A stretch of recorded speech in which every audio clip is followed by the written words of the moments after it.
forgot to change the stream title. Yay.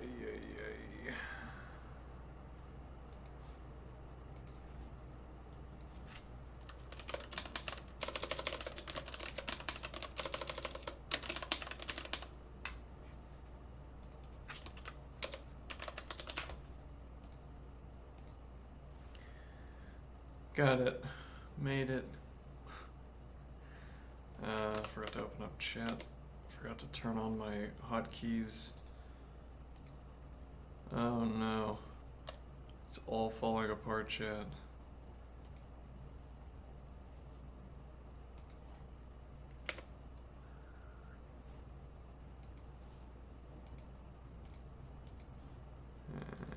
Okay. You are given an integer array nums and an integer k. An integer h is called valid if all values in the array that are strictly greater than h are identical.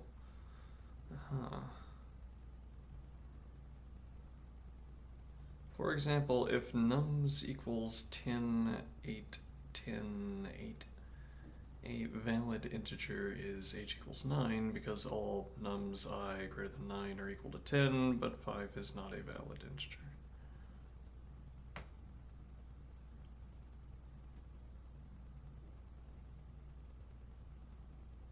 What?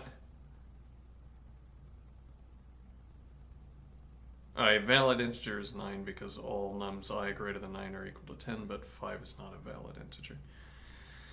You are allowed to perform, so if you had chosen 5 instead of 9, 8 would be greater than 5, and then 8 is not equal to 10. Okay, you are allowed to perform the following operation on nums. Select an integer h that is valid for the current values in nums. For each index I, where nums I is greater than h, set nums I to h.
A different way of asking this seemingly would be to ask, how many distinct values are there greater than k?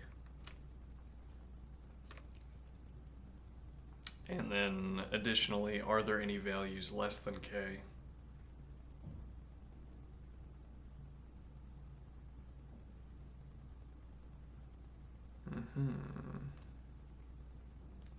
Okay, how many distinct values are there greater than k?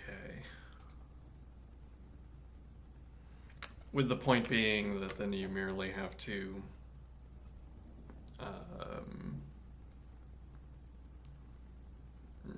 if I say there are two, well, okay, as in this case, there are 4 distinct values greater than k.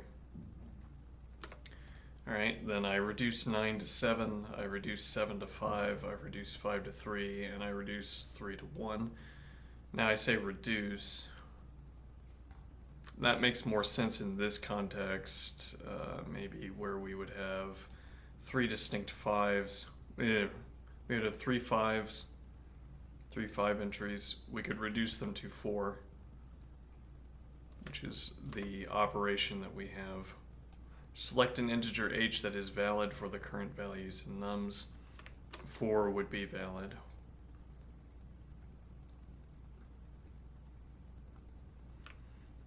It's interesting, I instinctively wanted a gap between 4 and 5 so that I didn't have to ask the question of whether you could choose 4.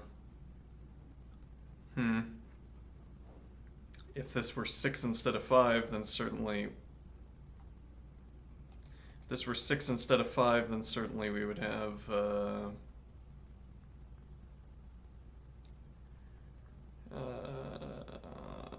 we could choose 5. It's between 4 and 6, and then but so this raises the edge case question: can you choose 4?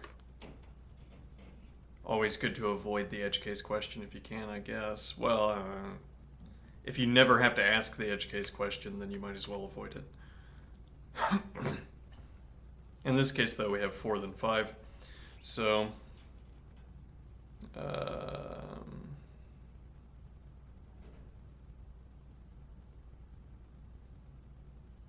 I feel like my explanation of this has also been muddled, but this is a strange request. However, the answer is how many values are greater than k? How many distinct values are greater than k? With that in mind,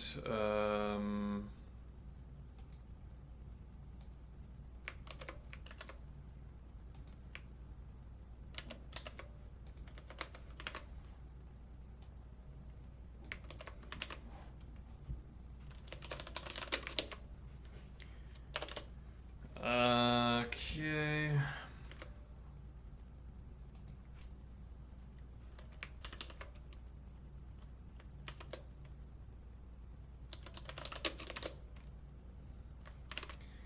So this is a list of integers. All right, define list cycle function nums list integer k integer and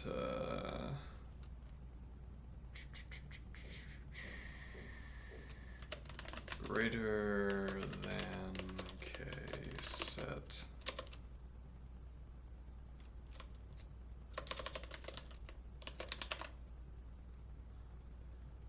Okay.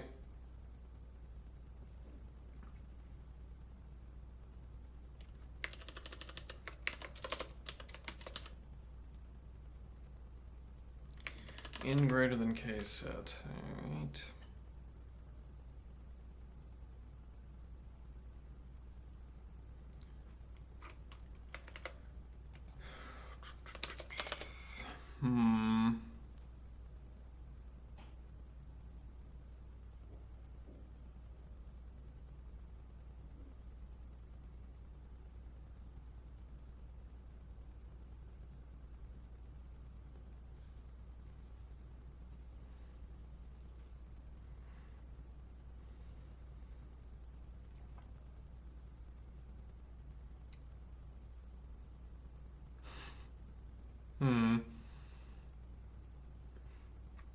Well, this gives us a test for the reverse dope.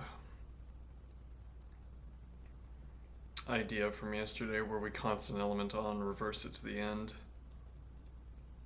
In this case, there's no benefit at all to performing the reverse. Yesterday's problem was a kind of serendipitous problem where it was already more efficient to reverse the list because you could terminate early if you reversed, but you couldn't terminate early if you didn't reverse.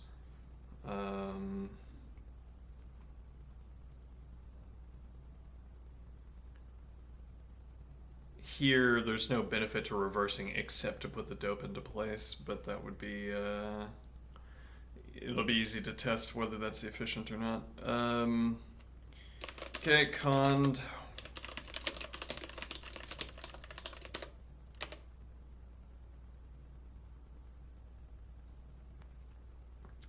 Null, num's list integer. Then it'd be cardinality of k-set. What is cardinality?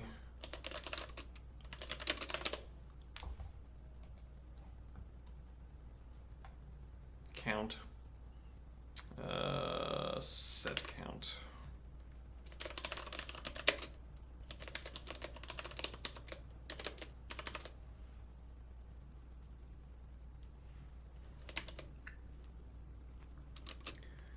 Greater than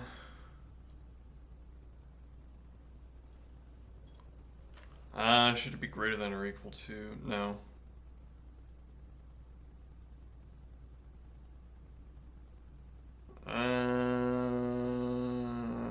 You're right, well it's k integer that we're asking about. Yeah, greater than car nums list integer k integer. Well,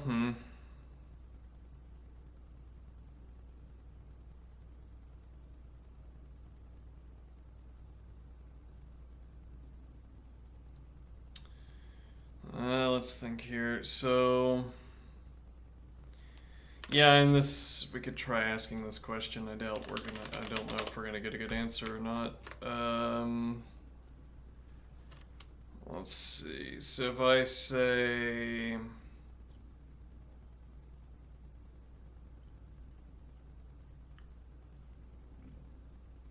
is it worth asking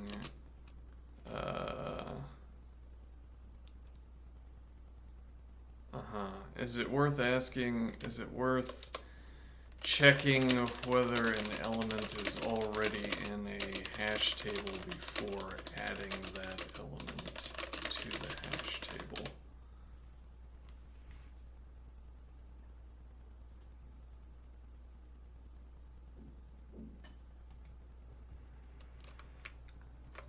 Yes, it's generally worth checking if an element already exists in a hash table before adding it because it prevents duplicate entries and maintains the integrity of the data structure, especially if you need to ensure uniqueness of keys.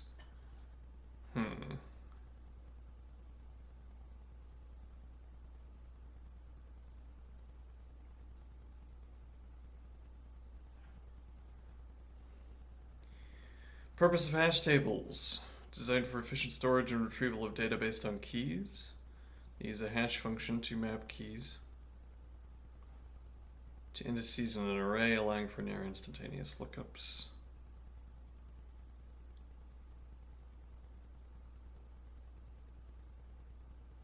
Okay, I'm not worried about that. Checking for the existence of a key before adding it is typically an O1 operation.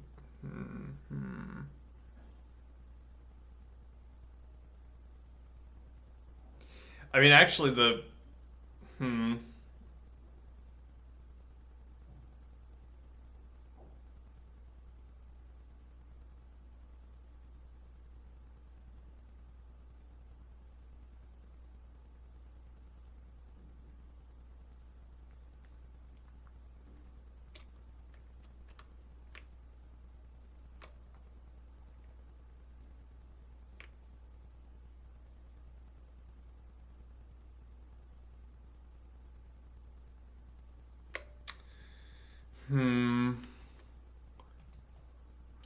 well, I guess I guess the risk, the unseen risk, would be if we are. Actually, why ask? We could just do this with. We could just test this as well. What is it that we're testing? So, list cycle function, nuns list integer, k integer set add.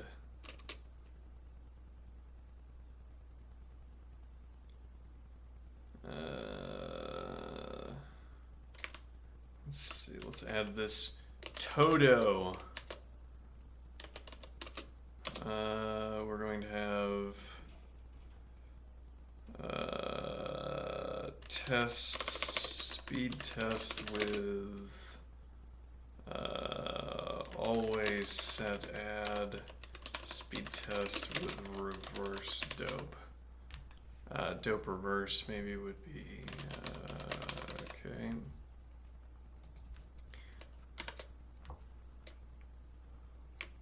Now, greater than car nums list integer k integer list cycle function. Okay, set add car nums list integer.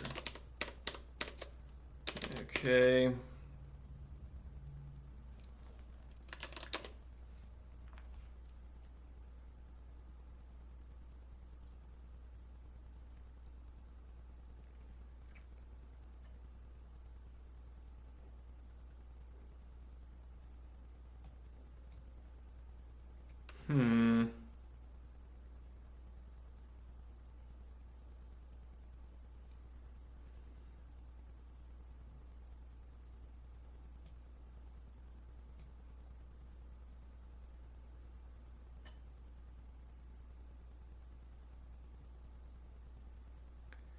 So we could do this as greater than or equal to,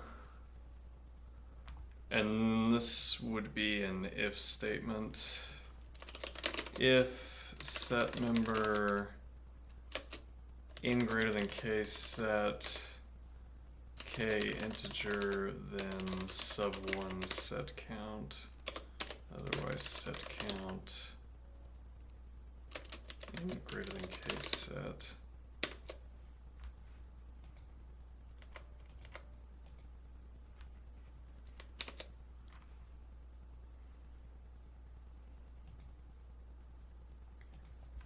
And then else -1. All right.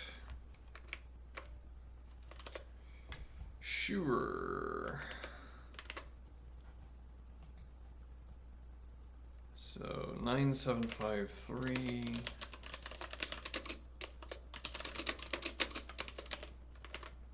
K equals 1.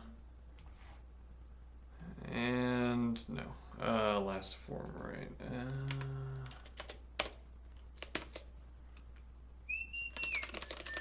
List cycle function nums k and set.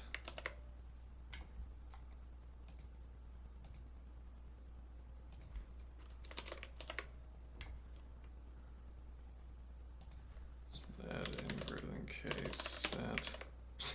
Honestly, procedure, what other set could I be talking about? Oh, it went infinite. Oh.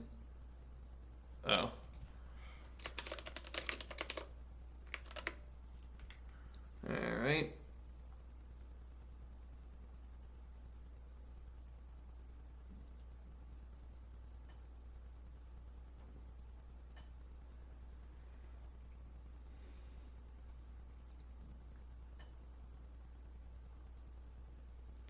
Now, so we want to speed test a few things here. Okay.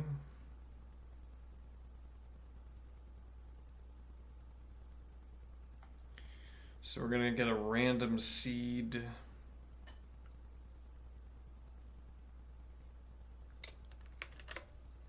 Random 5, one of my favorites. Random seed, really.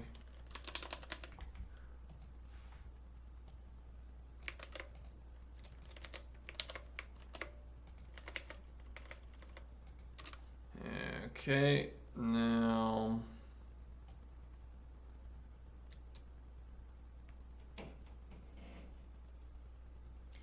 Basic test here. Yeah, now that I'm thinking about it, reversing so many elements is going to be seemingly expensive.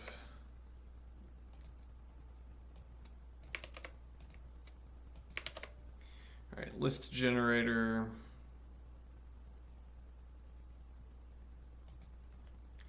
Hello, list generator, my beautiful, well-designed, efficient procedure. Alright, so we want, if I do random 1 to 2, 1, 1, 1, 1, 1, 1, so it's inclusive of down, exclusive up. Alright, then 1 million elements, sure. Alright, and now we will run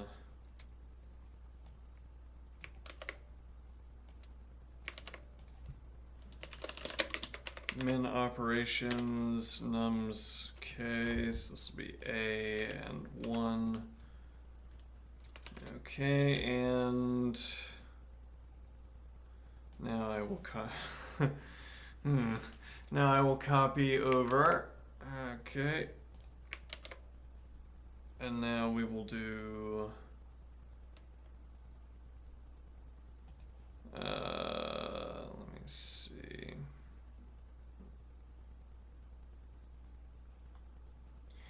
Now null CDR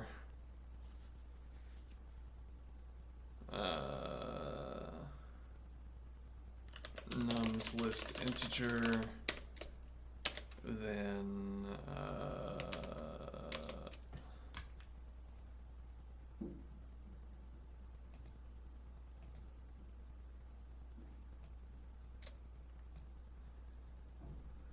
actually we could do this as not null.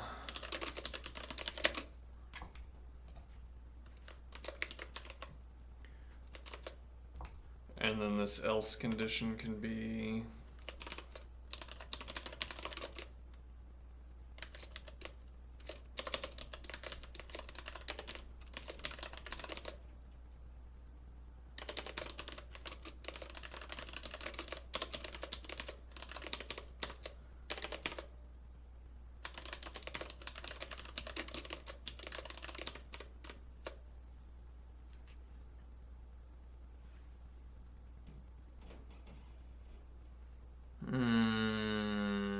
yeah.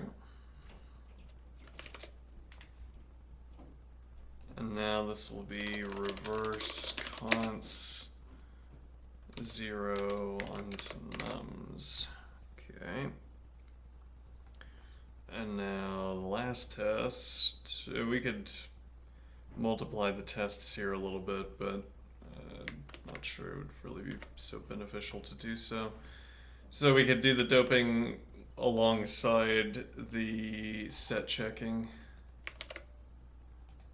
There's also the question of the mutable set.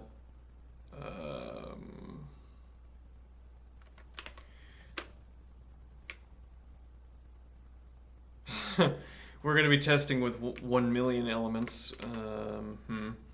But also there's no amortization, I think. Which would mean that whatever ordering we get for speed should remain with between either 100 or 1 million elements, supposing that's true, though it might not be. Supposing there is no amortization. List cycle function reverse const 0 nums. Okay.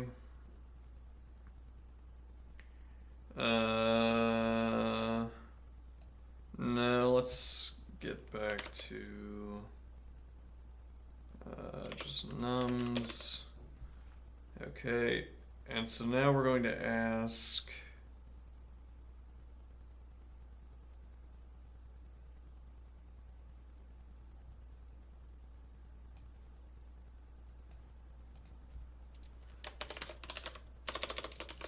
set member car nums list integer. Nope, set member in greater than k set. Okay. Then list cycle function ctr nums list integer k integer and in greater than k set.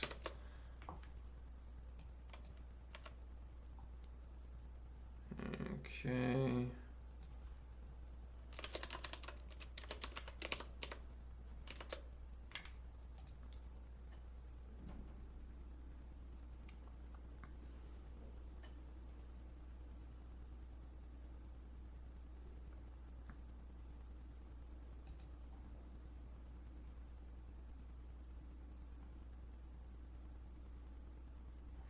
Okay, so here is our baseline.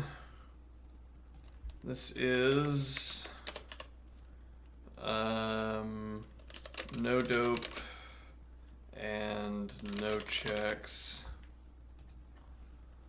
Alright, this is dope. Nope, this is with checks.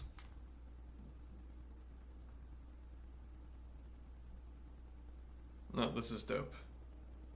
Oh, then we need to remove this.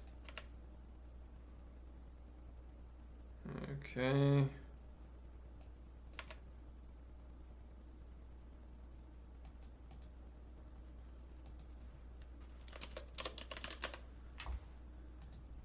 And now checks. So there might be some internal checks that the procedure performs. Yeah, though if there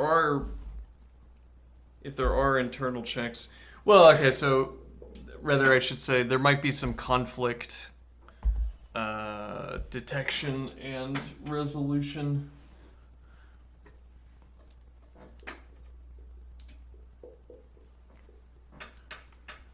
Conflict detection and resolution baked into the set.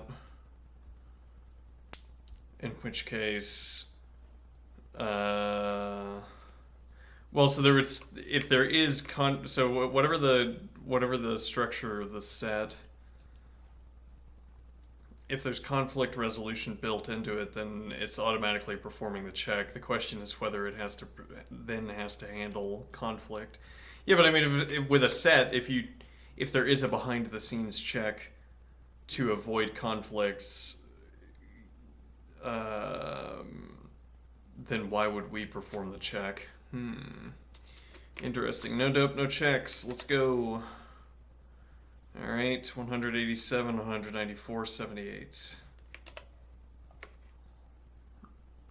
Yeah, looks like that reverse does not pay for itself, though it's not so expensive. Interesting. If we had any other benefits to doing that, then... interesting. The check definitely pays for itself.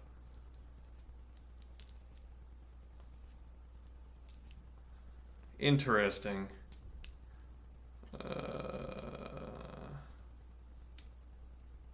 Interesting.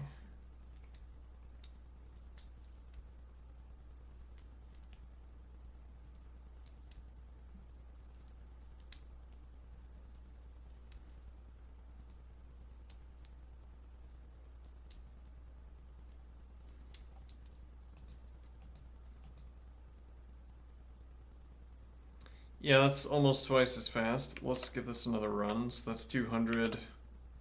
140 still faster. 125. Still faster.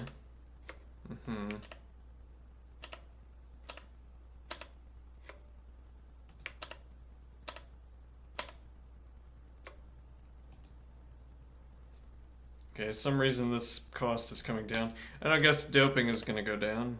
Oh, wait. Yes, actually, it went down substantially, but it's still more expensive.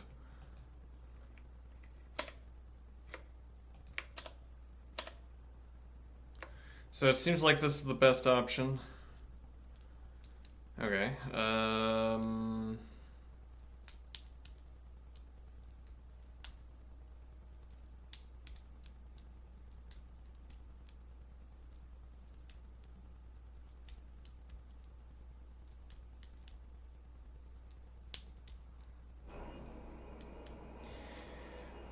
Okay, so let's test a variation on this.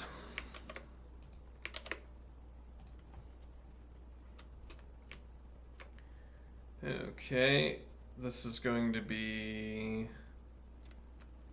So we're going to split these up. Okay. And we can delete this if we're going to split this up.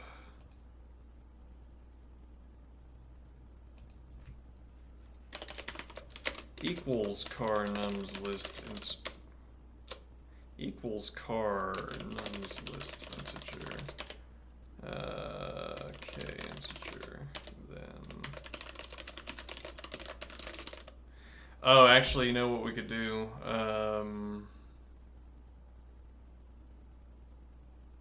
Yeah, that makes a lot more sense.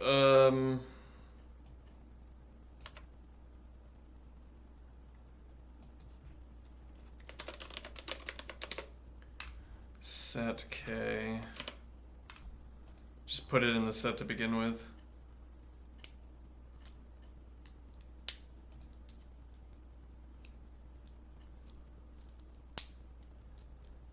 Okay.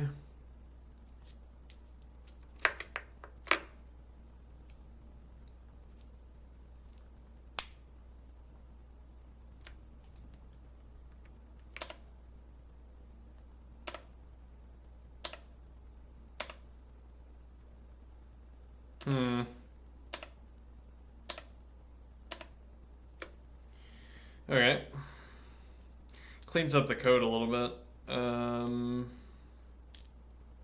Not any kind of time save.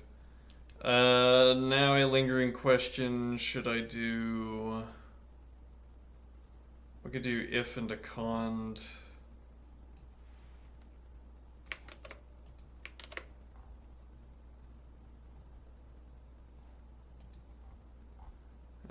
Let's see, checks.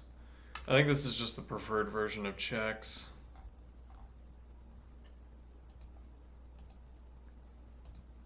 Okay, now if I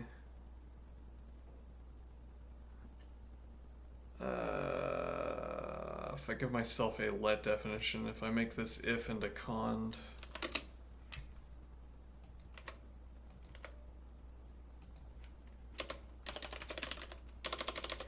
let active integer car nums list integer.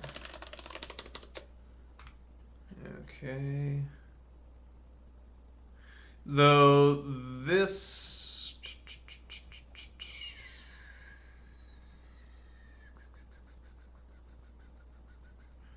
Yeah, this is more complicated.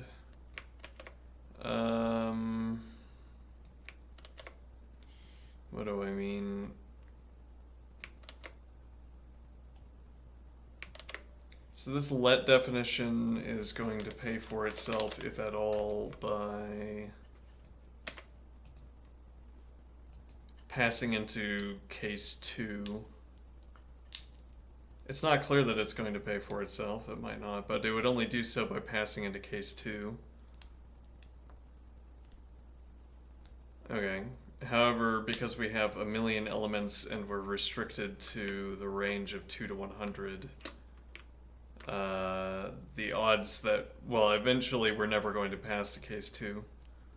We're going to get the first 98 whatever elements, and then get the same. We're going to get duplicates after that point. Maybe random seed 5 somehow prevents that, but whatever. So then we don't get the putative benefit of having the let definition, which is getting both of these. Okay. With that having been said, let's see. Let's find out.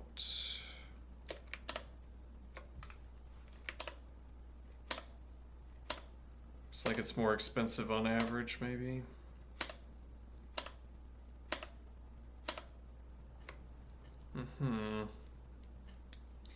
But now I can't simply increase. Well, I could do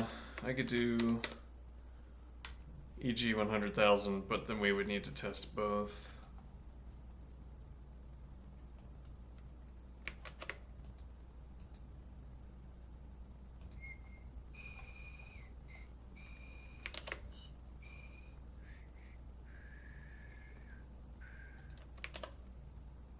Yeah, so that should be more expensive because we have to pass through, to this case more often, 187, 200, 250, 187, right, 218, 250. So the let definition is more expensive even if you get the benefit of it. Even if you get to take advantage of the let definition. Interesting. More expensive or the same, but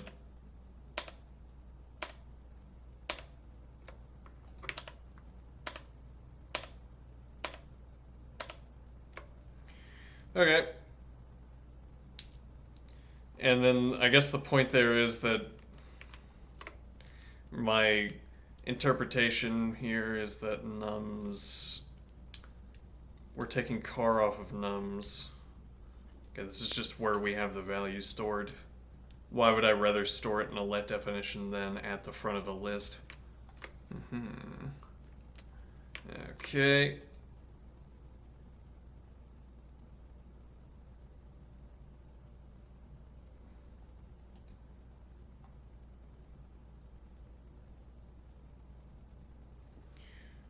All right, I believe it.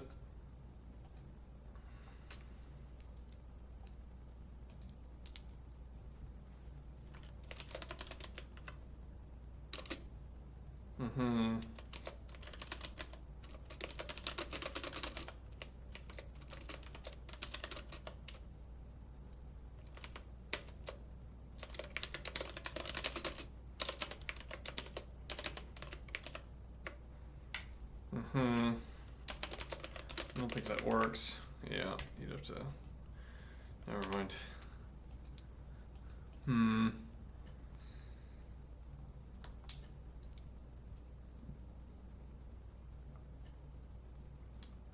Really no way to add to the end of a linked list. Nope.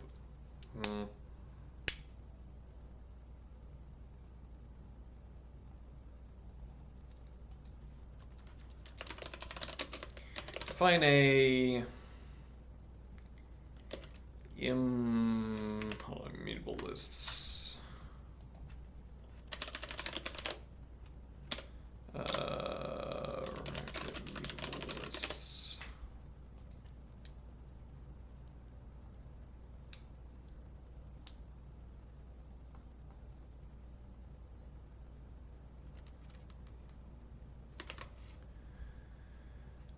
Imconst one null. Define B list 1, 2, 3, 4 A. Show me B. Okay, now if I say set imcar,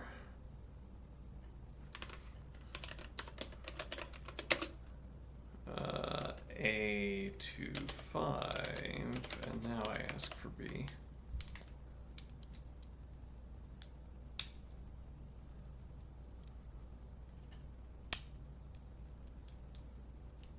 Wonder if that's ever useful.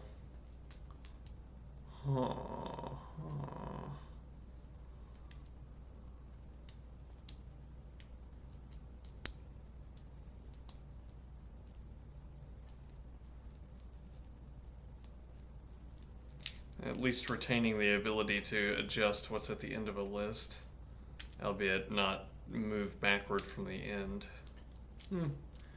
Not useful here. True. Alright, so is there any edge case I'm missing? Nums length 1. Okay, if nums is the number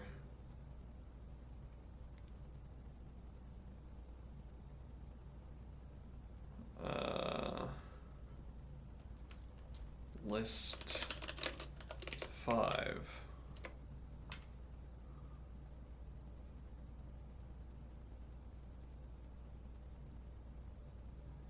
Okay, list 0. Alright, I believe it.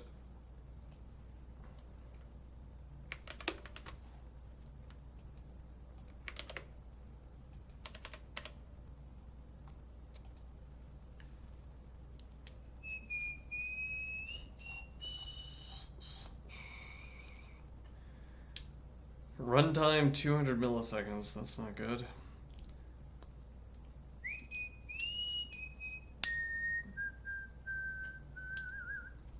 What? 225 milliseconds? Why though?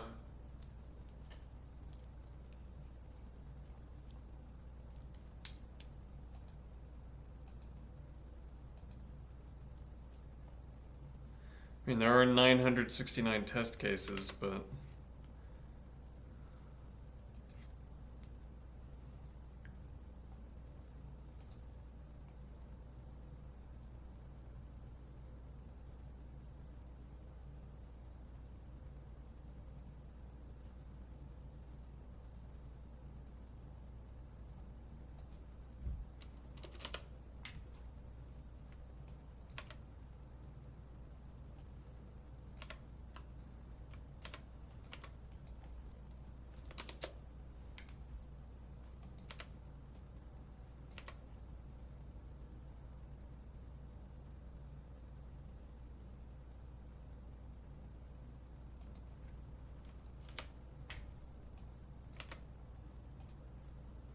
I mean, might as well test, because that time is real bad.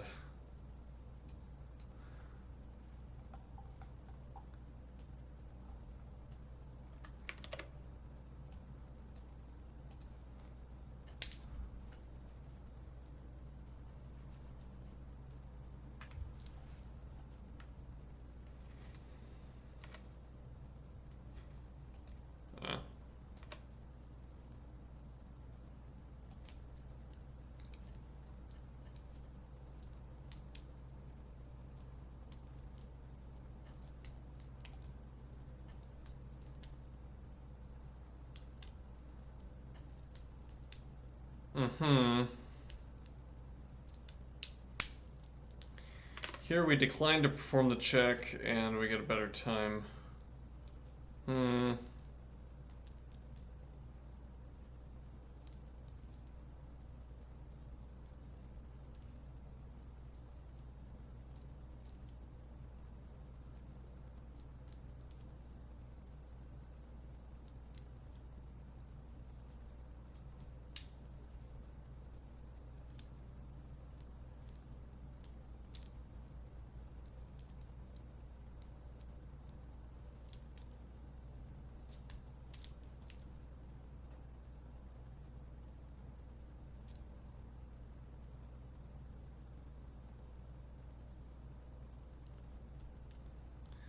Yeah, no, weird.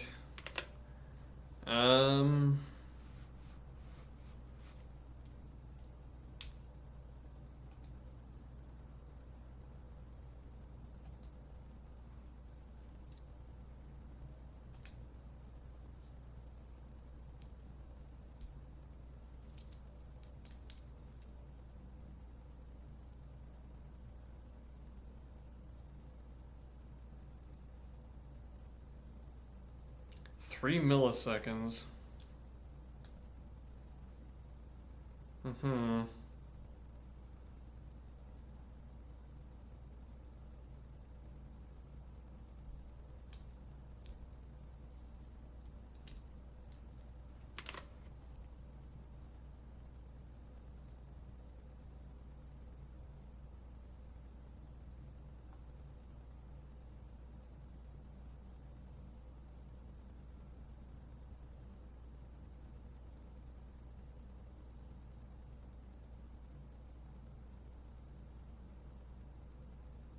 Yeah, I mean, we get sword, but wow, it's a...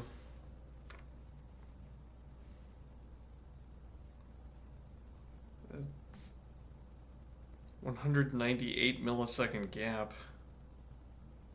Or, I don't know, 797, 200, 202 rather, 202 millisecond gap. Hmm.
Hmm.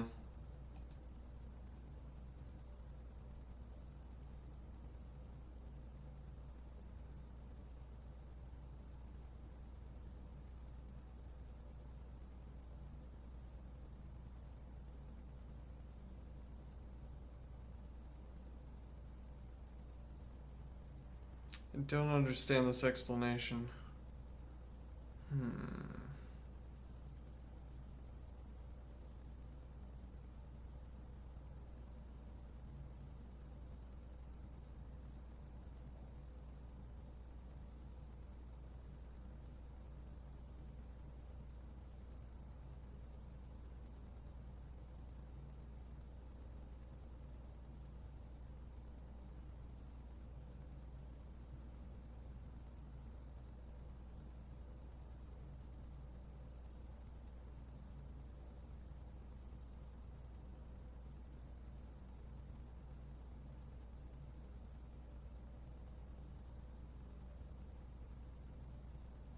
Never mind. What is... Maybe I should ask what bit masking is.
Interesting. Racket bit set.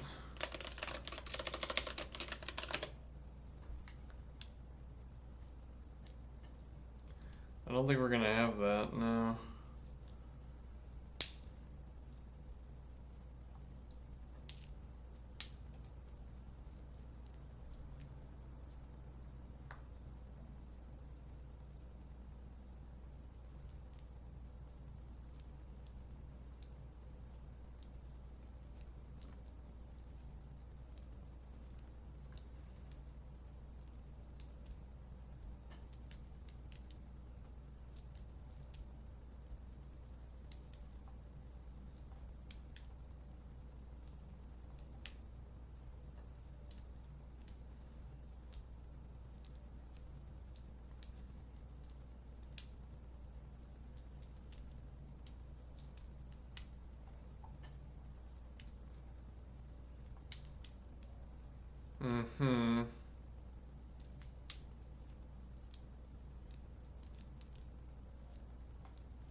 Okay, though we could make a...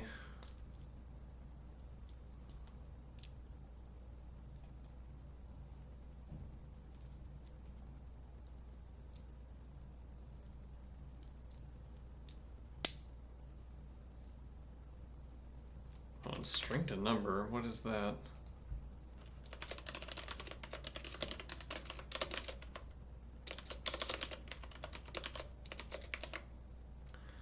Okay, turns out you do have string to number.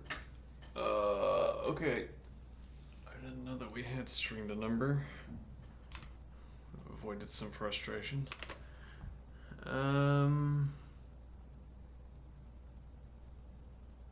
So we don't have a bit set and racket. Okay.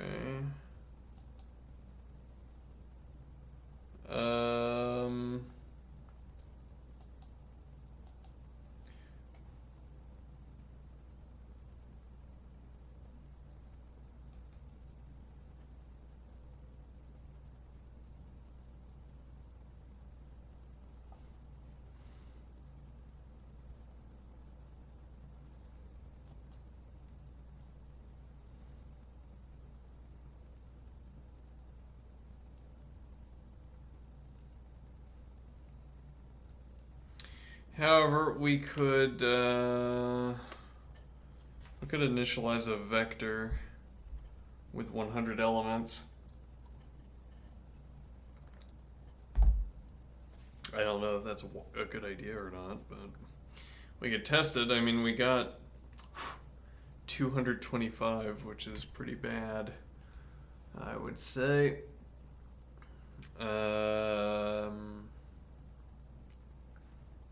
The code, though, can be almost identical, I think.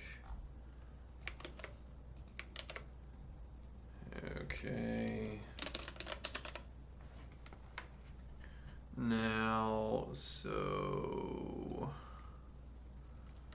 vector Boolean.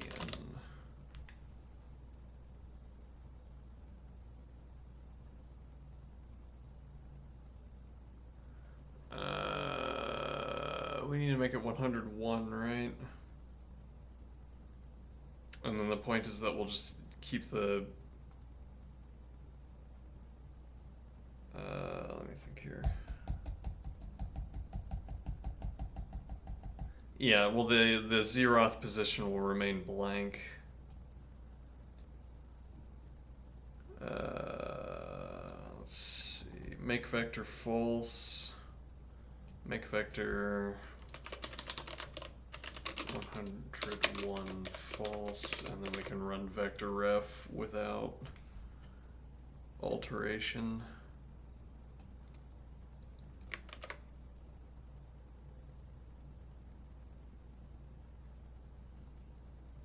So instead of set member, we will ask vector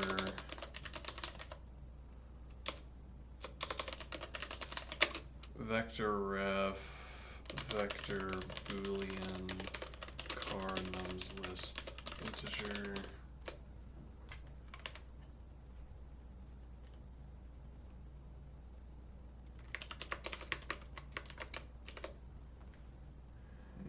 Okay.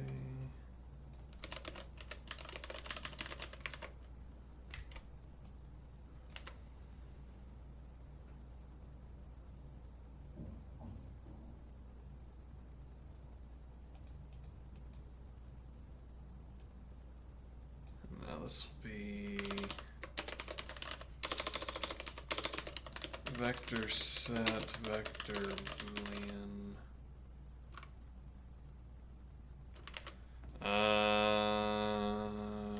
mutable versus immutable vectors in racket. Well, so in this case, we have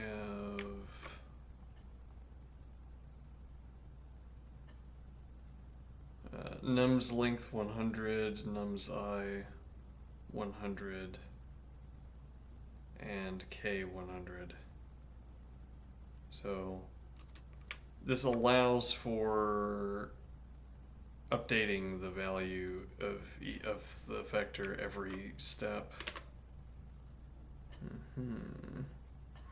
Vector set, vector boolean.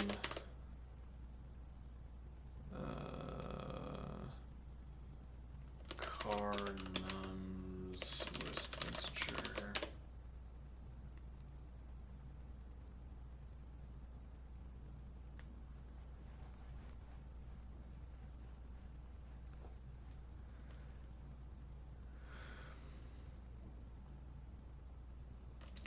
True.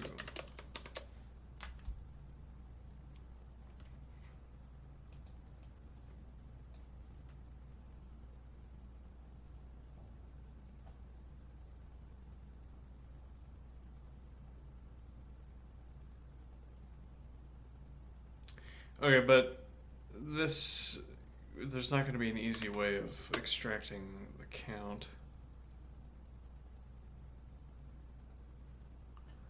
Well, okay, I mean, we could keep a count. Well, seemingly we will have to keep a counter.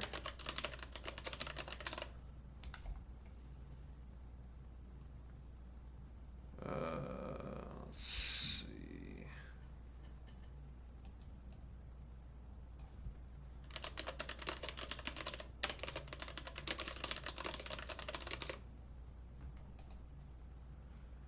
Okay, and this will not be sub1 set count. Unless we have a convenient way of asking.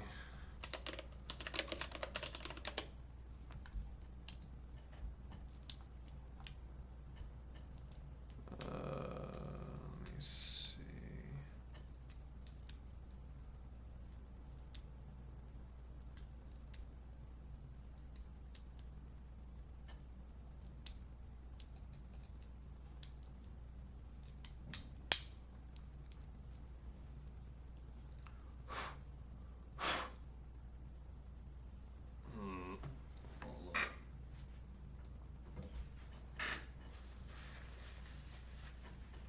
So actually, we can vector count.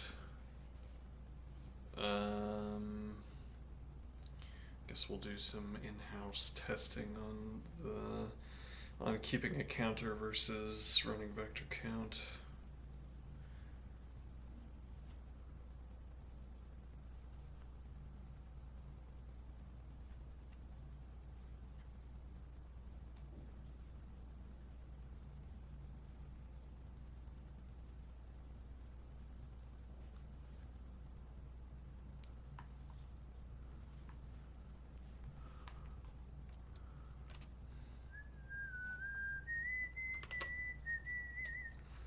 Okay, so this will be counter integer.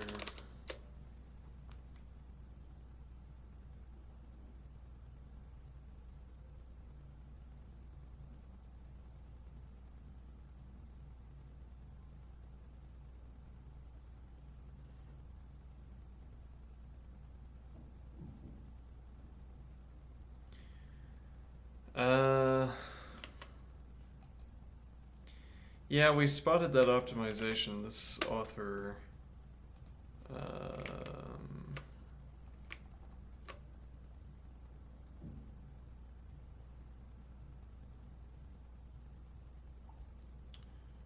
me see. Well, no, actually, this lacks an optimization that we spotted.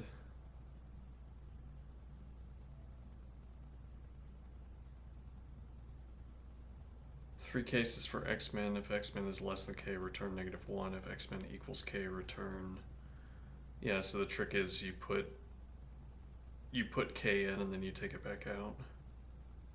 And then you don't have to worry about this question. Whether that counts as an optimization or not depends on what check you're performing.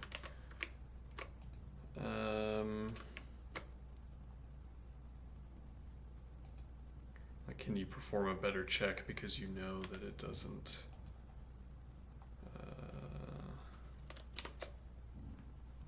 Because you know that the element is already in the vector. Here, this currently doesn't work. This procedure. How am I getting these parents wrong? Where is the?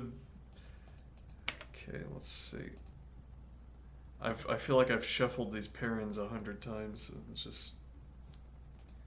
Anyway. Oh, it's this vector set that's throwing me off. See, there it is again. Wait, hold on. There we go. Okay. Now, yeah, so we don't have K.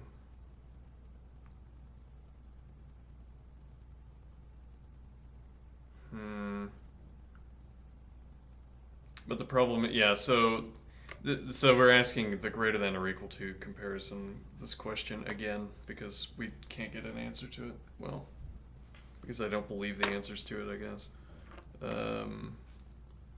If we do greater than or equal to, then we have to ask whether K is in the vector at the end. Whereas what I would prefer to do is set the vector, but then I think we might have to choose a less efficient, like a higher overhead operation. Because we'd have to do let vector boolean make vector when one false, and then vector set vector boolean k true.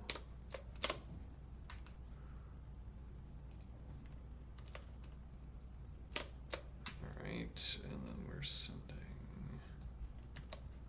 vector boolean.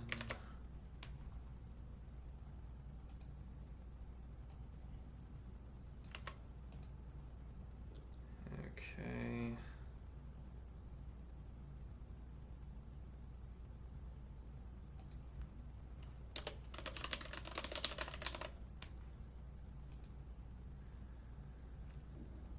All right.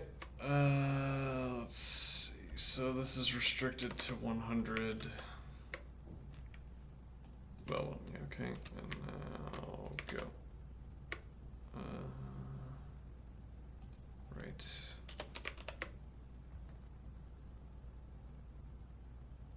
Oh.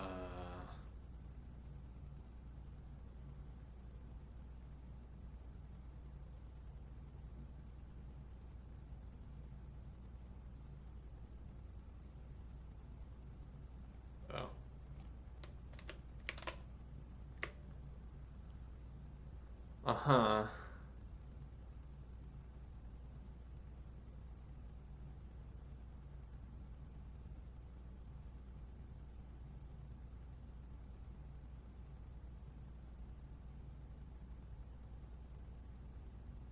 Interesting.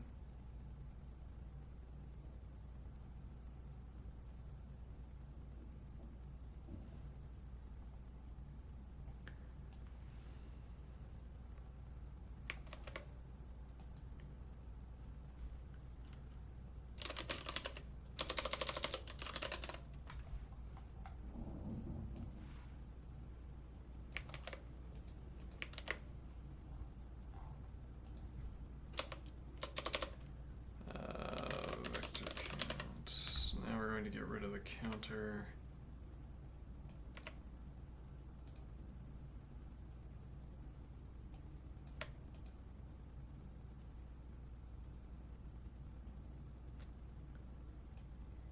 And instead we're going to ask vector count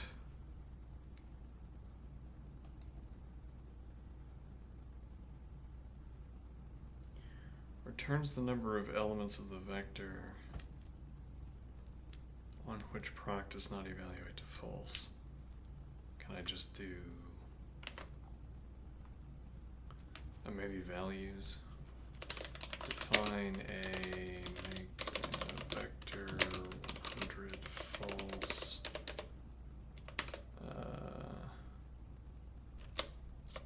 Make vector, fine. Vector set a 0 true. Vector count a values.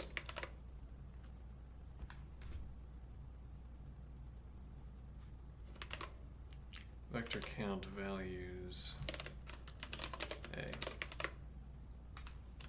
Okay, if I just do vector count a, vector count values a.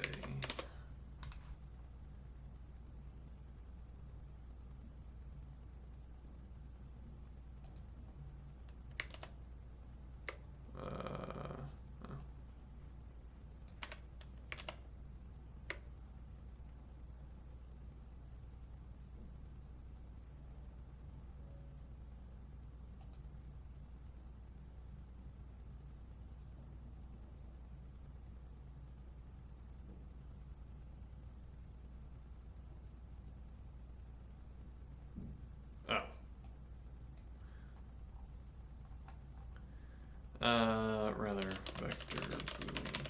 Okay.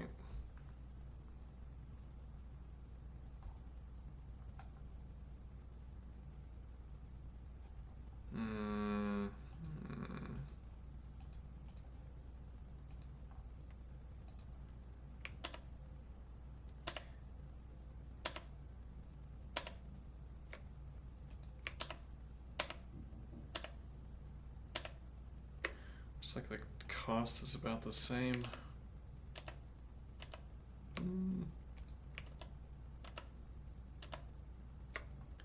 Okay.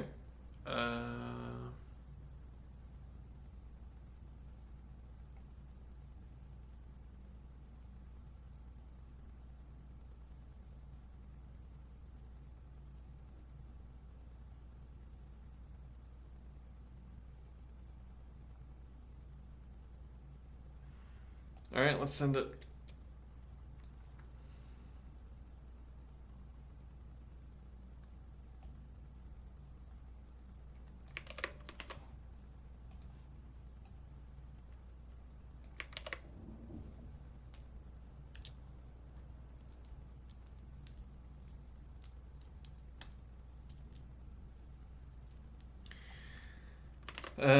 We could also send this without the let definition and do the check at the end.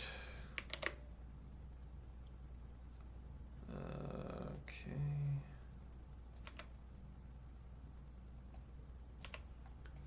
Try that.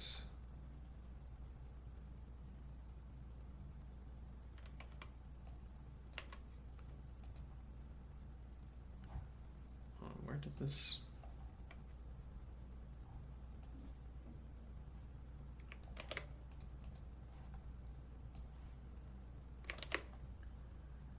Okay.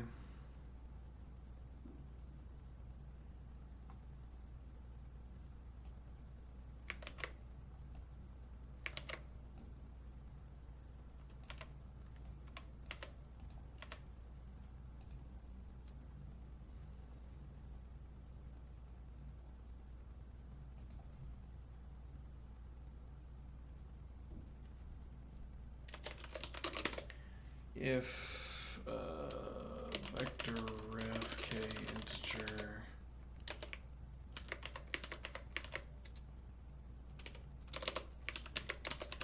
sub 1, otherwise vector count values vector boolean.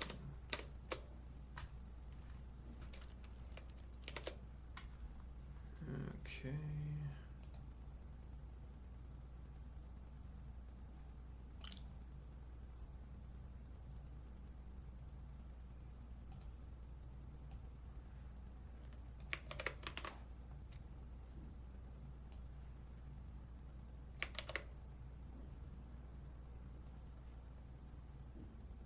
Why did that have... unclear. Okay.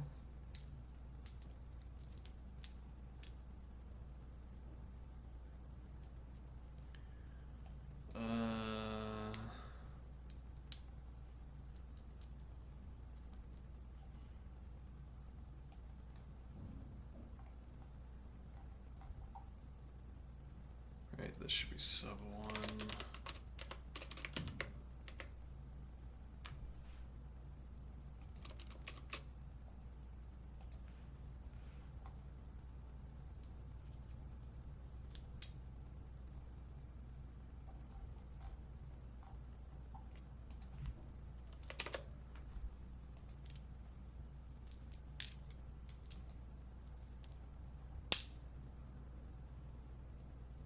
298 milliseconds. What?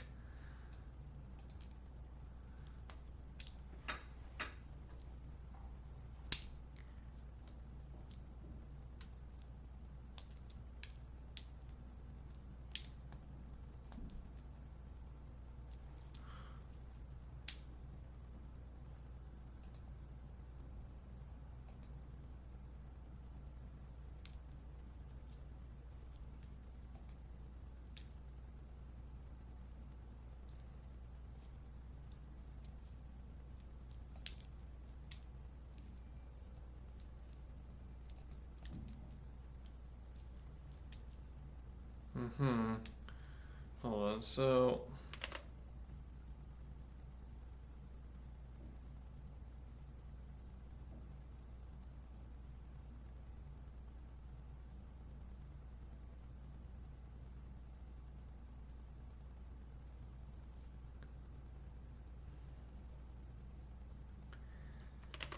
I mean, that was slightly faster, but we're still getting 193 instead of 3. And I mean, I don't know if I expect Racket to keep up with C++, but that's quite bad.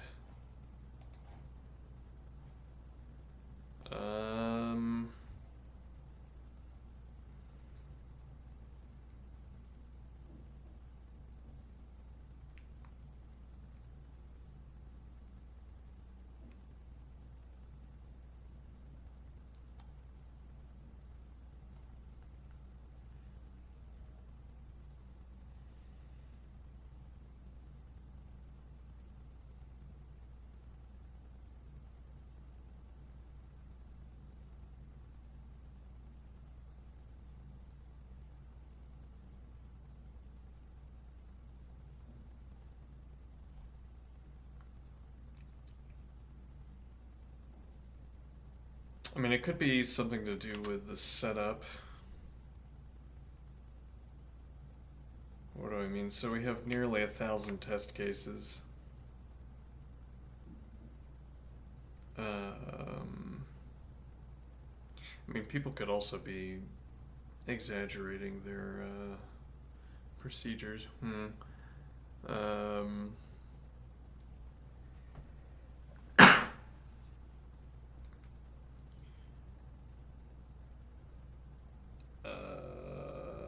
But yeah, so setup. I mean, if there's some cost that Racket has to pay or Lisp has to pay for starting up.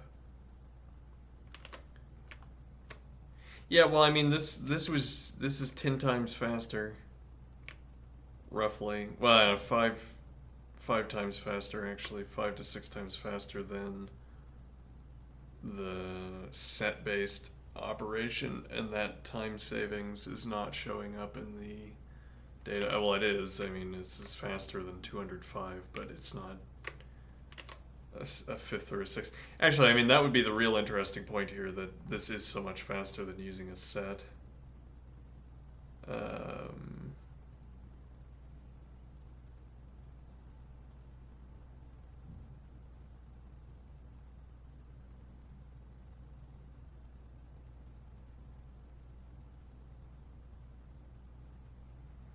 Actually, there's yet another possibility here.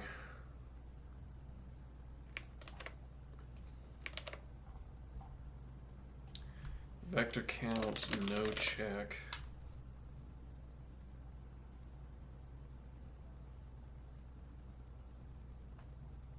So we don't ask first. We perform the set every time. Yeah, that's slower. Okay.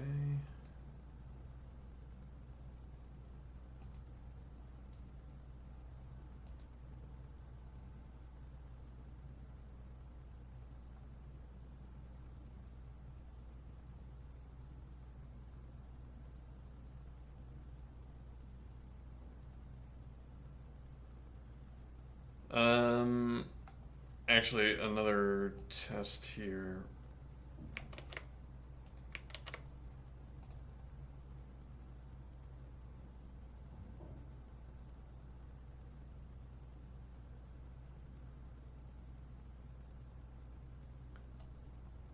So I'm going to scan.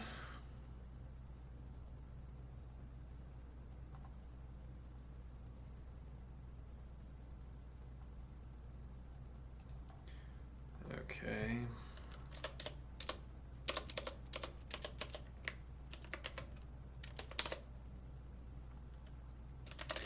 If, let's see, racket.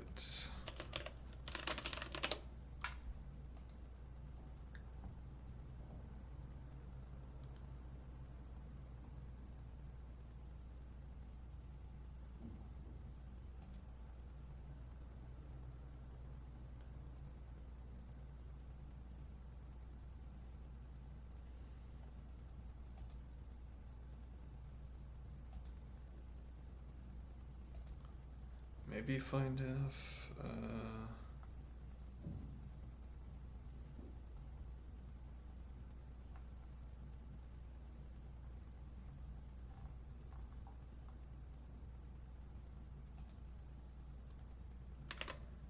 mimf. If mimf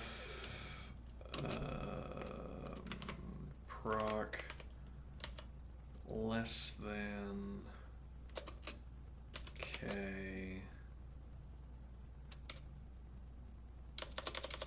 lambda x less than xk, then -1. Okay, and now the idea here is that we don't have this else condition.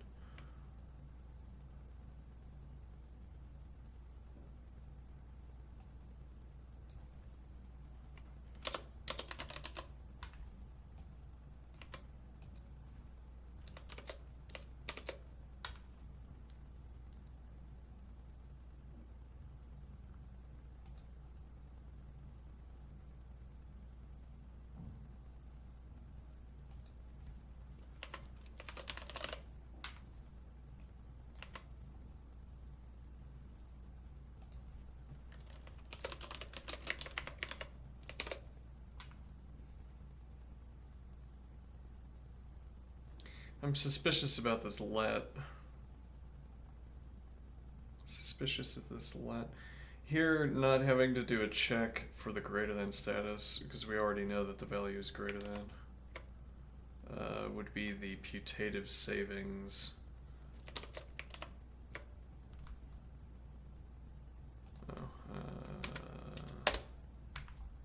Nums. On the other hand, this has to cycle through, mimf has to cycle through the entire list.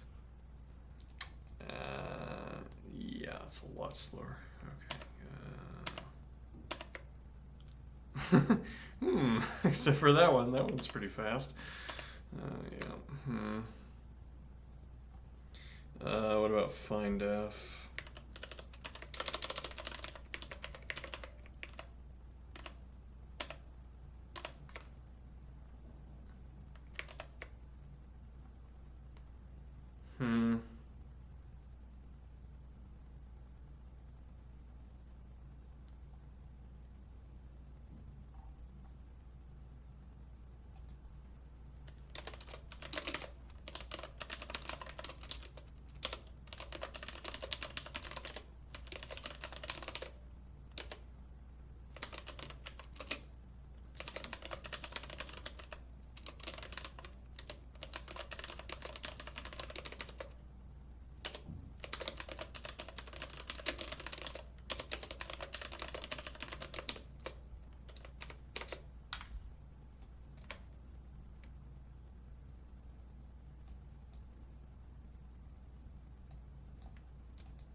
Okay.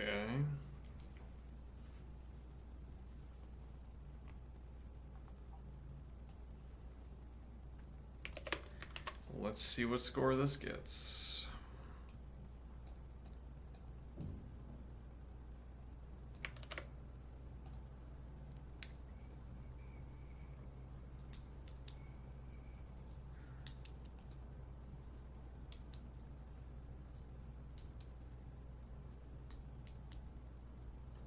5. Yeah, it's like there's a switching cost that we're paying. How do I stop paying the switching cost though?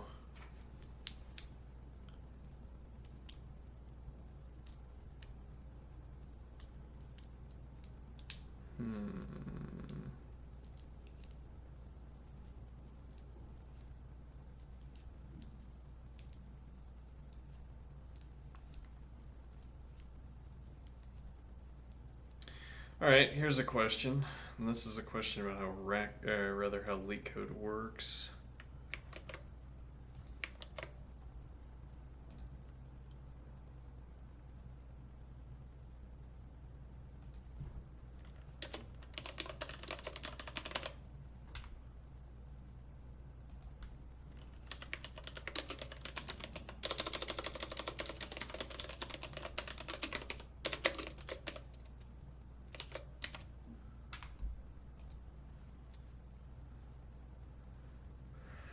Right.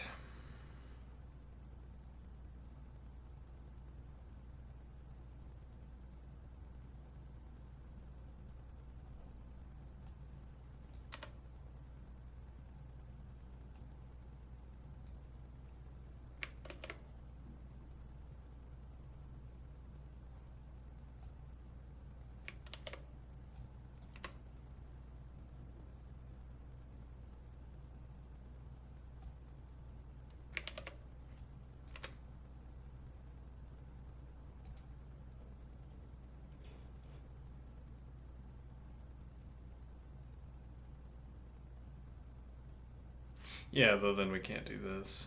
Yeah, we'd have to stick with this implementation.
Look at all this code I'm deleting.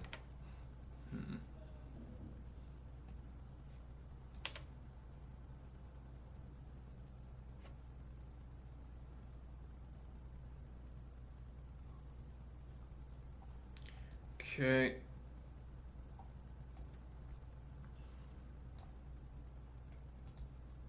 First, does this work? Second, is this more efficient?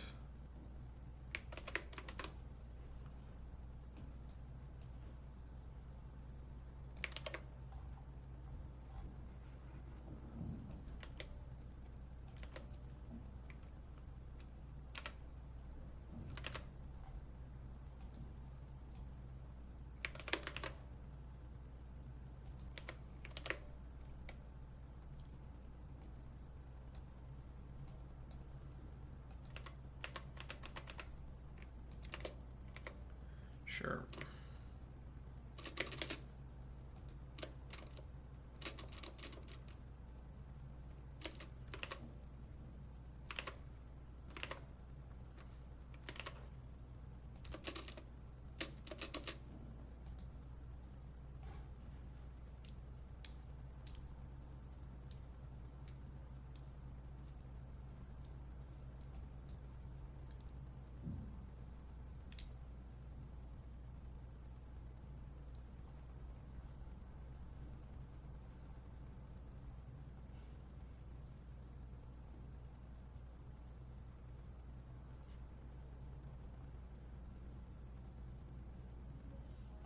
We have to do equal to, because we can't perform the vector set.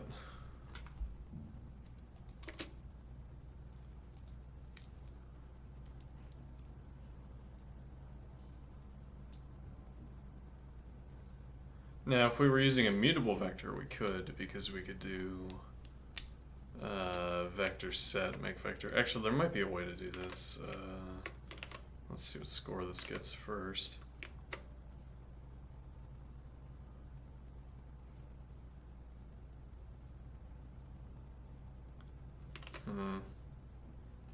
Nope.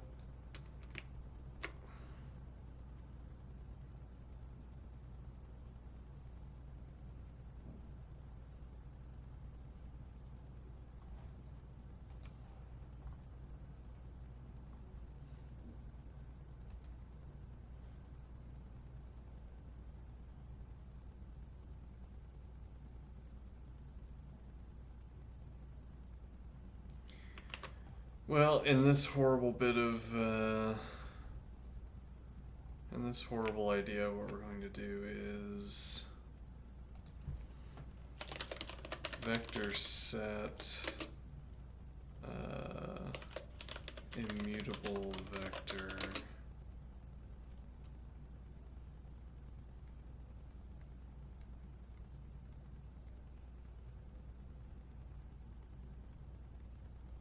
otherwise, well, we could do maybe a let definition. Maybe let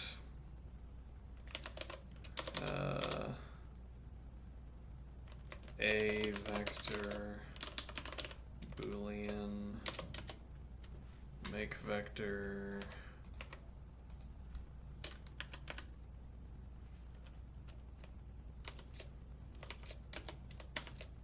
begin vector set a vector boolean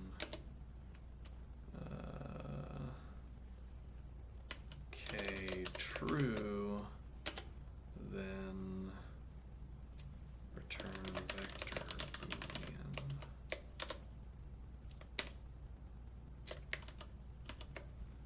Okay, does that work? Rather return a vector boolean.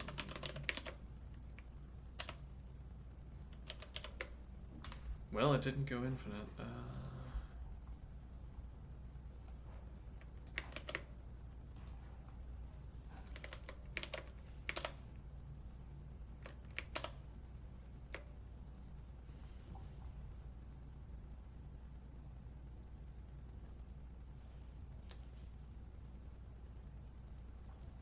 Now I don't need to ask this if question.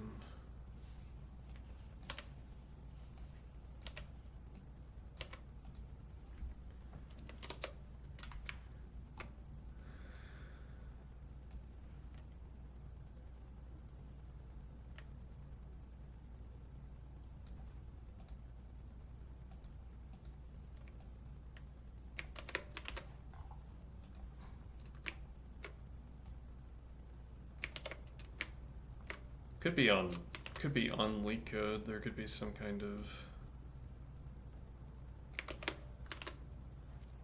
anti-racket bias.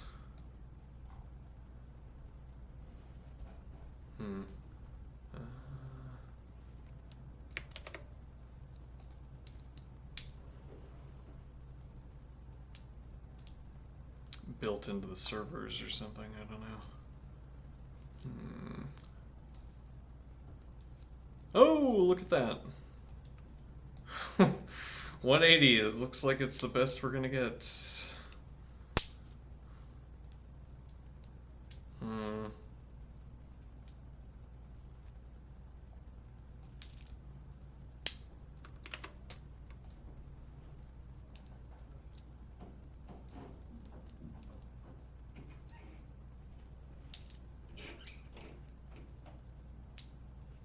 Hmm.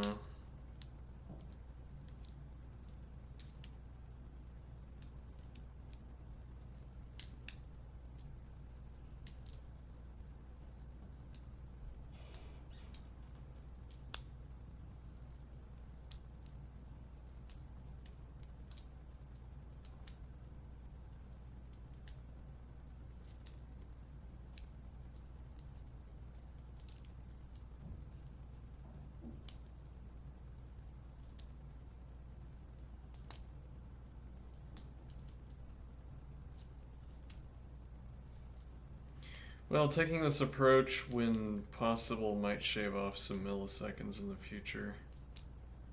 Putting in optional arguments into the primary procedure call. Maybe. Put fewer layers between our loops and the global environment. Okay, sure.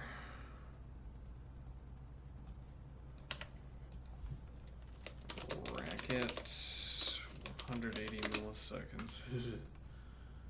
102.76 megabytes.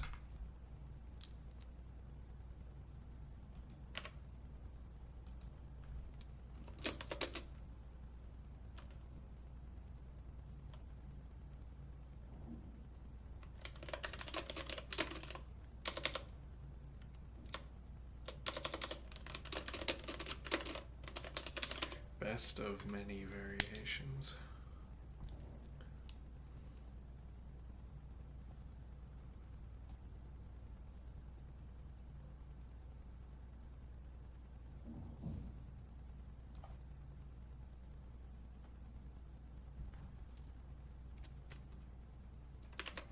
So formatting is not correct.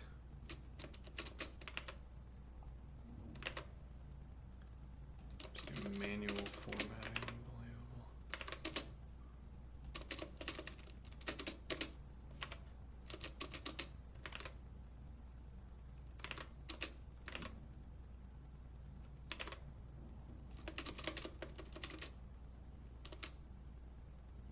It's not clear that I needed the begin.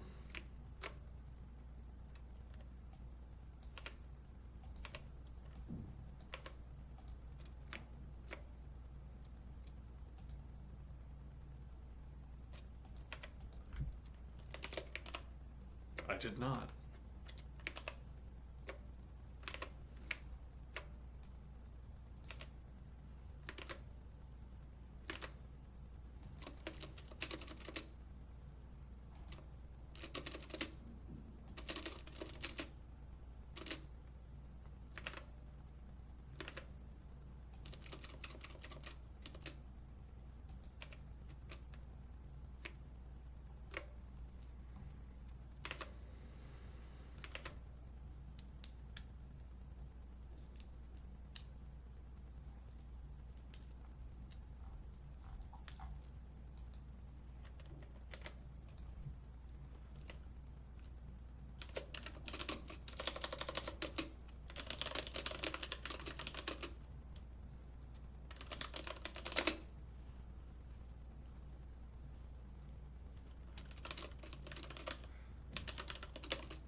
This procedure is so slow. The algorithm does not differ from.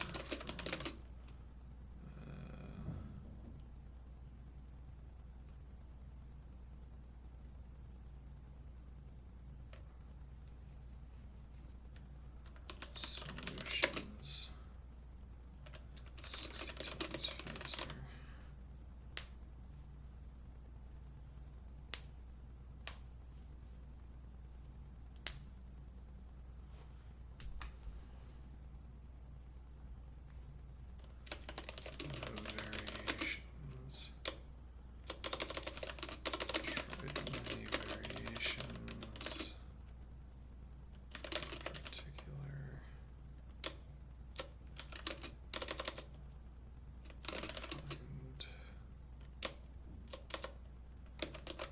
vectors are faster than sets.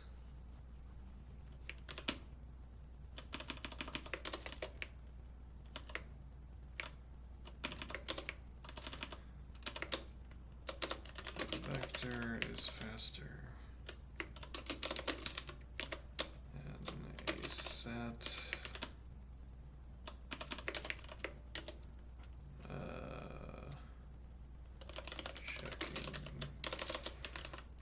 Checking for less than values. Intolerable. Check for less than values. Less than k.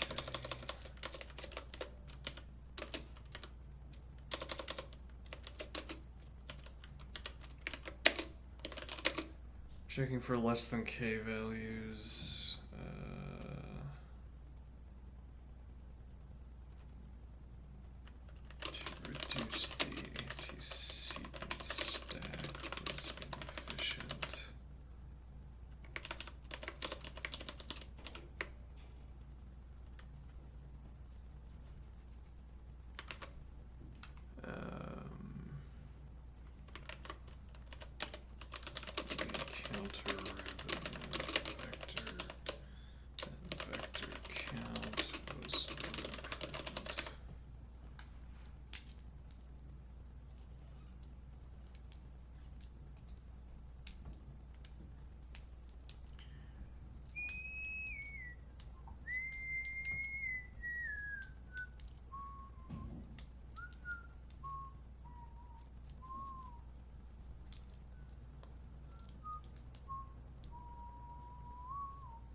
Time.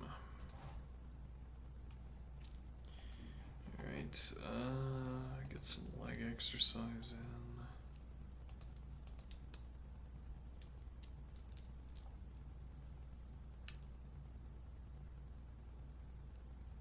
Hold on.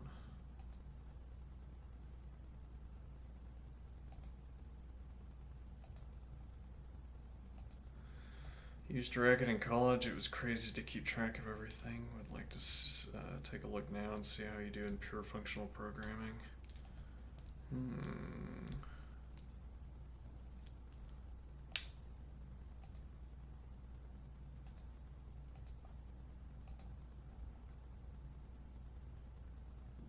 I can't understand, like I admitted, like I haven't put in much effort, but I can't understand like Go code. C-like code. I can only understand these calls back to the procedure, tail recursion. I don't know how much effort I'd have to put in to understand non-tail recursive code. All right. Well, I wanted a better score here, but. Yeah, again, there might just be some kind of minimal setup cost. Because again, there are 996, or whatever, 969 test cases. Some kind of minimal setup cost that we can't get around. But, alright, I'm gonna take a quick break. When I get back, I'll do 10 minutes of exercise. And then I think we'll keep learning how to use the plotting software. The sooner I can deposit points on a plot using functional programming design, the better. Alright, I'll be right back.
Okay. Camera. Alright, what does the camera see? Probably upside down. Okay. Well, so my shoulder is out of commission.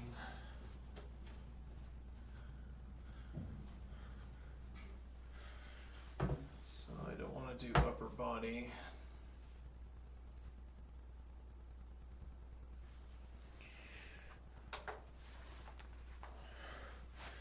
So what about 10 minutes of squats?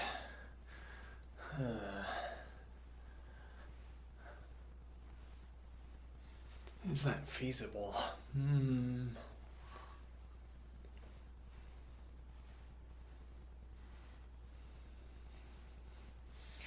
Yeah, I mean, I also don't want to stumble into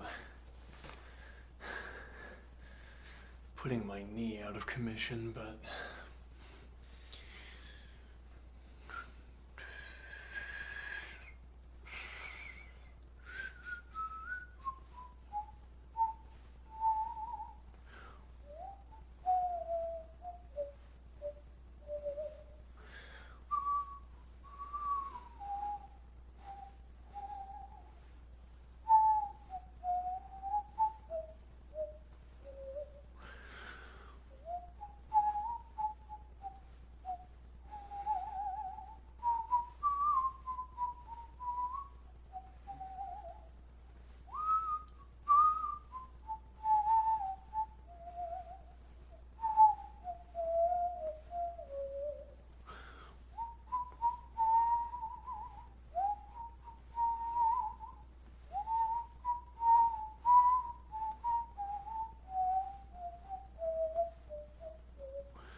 actually we'll do some abs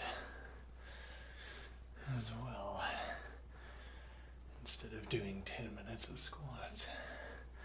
Seems reasonable. It was, after all, why we added ab exercises into the mix, so that I wouldn't have to focus so heavily on legs and arms, legs and upper body.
In the future, at the end of this session, I'd be able to ask, computer, how many squats did I do?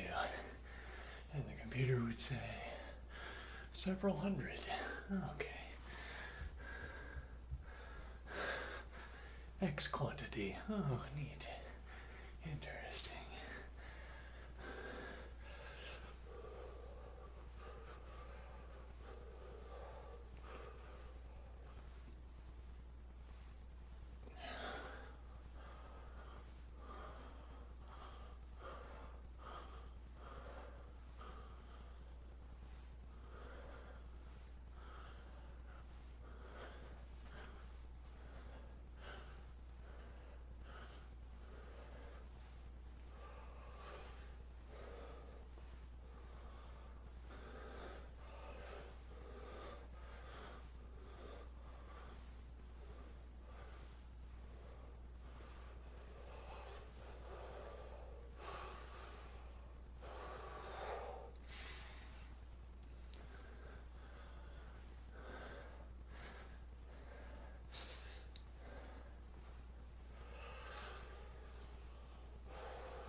Perhaps I should be going lower in the squats.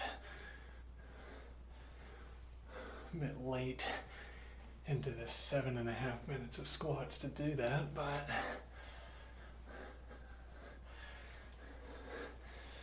maybe.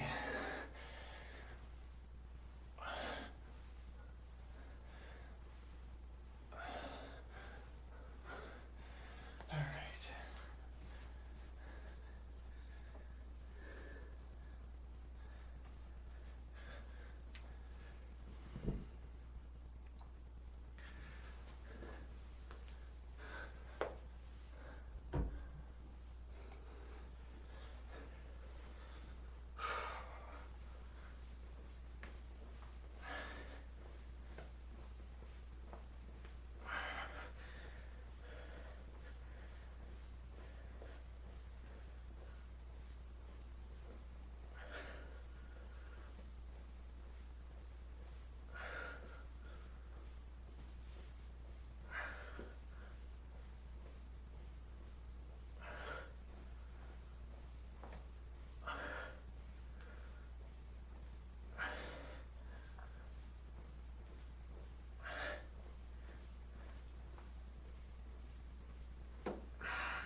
Fool that I was. One of the degrees that I took was economics. In my school's economics program,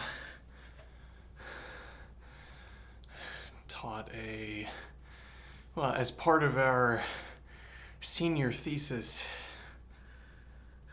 class, where we developed our senior thesis as a kind of afterthought, we received about 30 minutes of instruction on using R, the statistics and plotting programming language, which in retrospect makes me realize how much of a joke my economics degree was, or how much of a joke the economics program was. Like, you're gonna do econometric analysis with not even half a semester of learning how to use R or comparable software.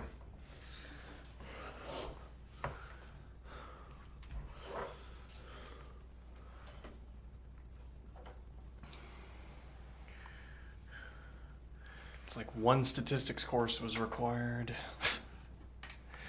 I mean, I don't know.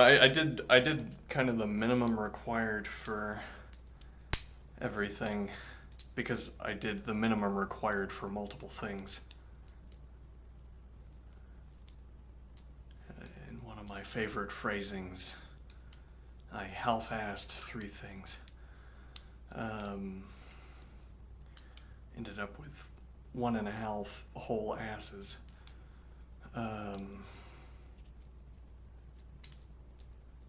Nearly 2.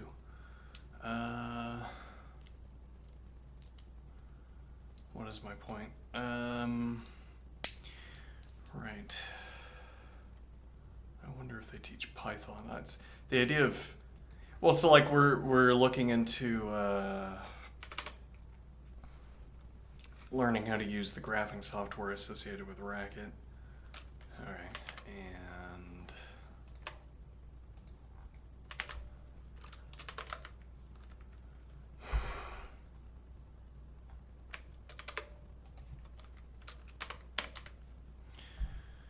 looking into learning the graphing software associated with Racket, and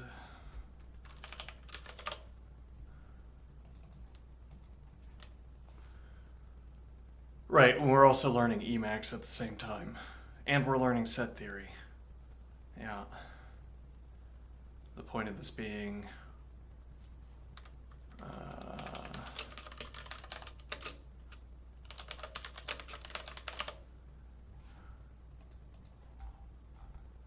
that we're learning a bunch of things that I'm not interested in, except indirectly. I'm not directly interested in the ability to plot using Racket. I'm not directly interested in set theory. And I'm not directly interested in Emacs. But they're all things that I should learn up front, because they're a kind of multiplier on my efforts later.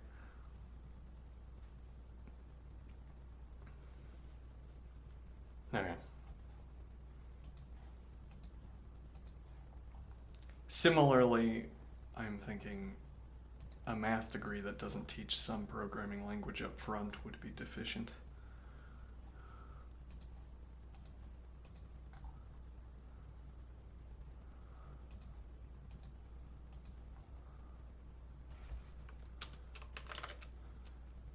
Let's see.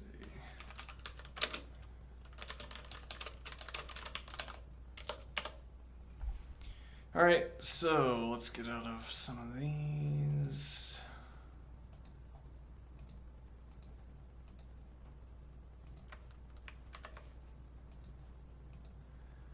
All right. And now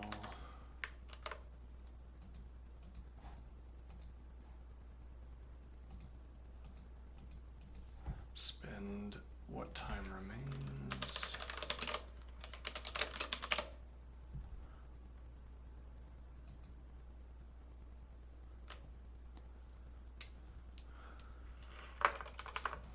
One moment.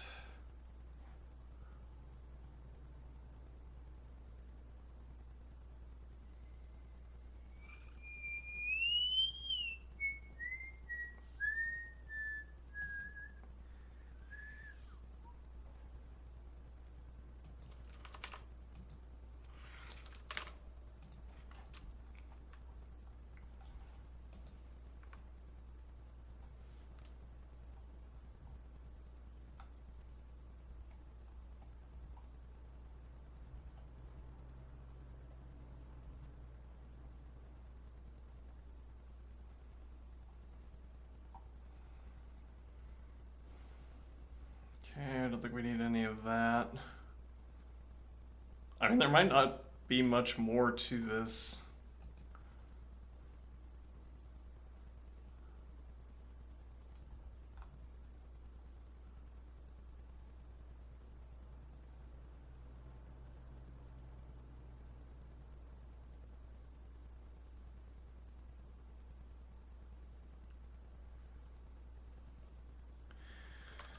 So points take the form of vectors with x and y. Why they're vectors instead of const pairs in a Lisp, I don't know, but... Or instead of lists, if nothing else. But so if I want require plot, and there's something we need to memorize so I don't have to pull it up every time. Plot new window question mark. True. And now if I want to plot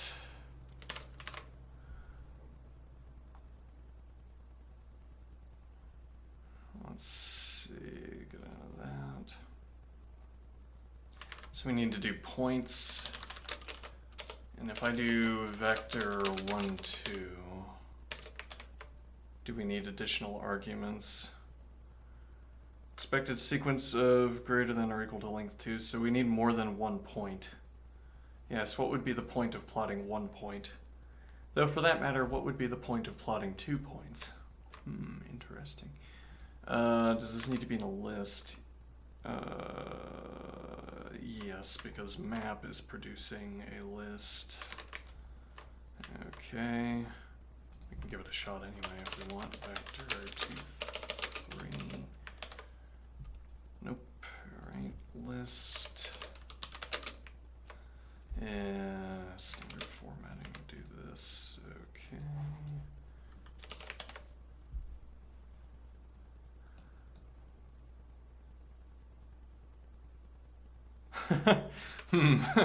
Yeah, so we got a point down here and we got a point up there. That's maybe an overly literal interpretation of fit the plot to the points. All right, so we want optional. Yeah, we have parameterize, but we can also do, I think, at the end of points. X min. We'll do 0 apply. Can I do these out of order? X max. That wouldn't be out of order.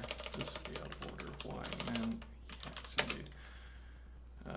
0 y x max 1 x max 5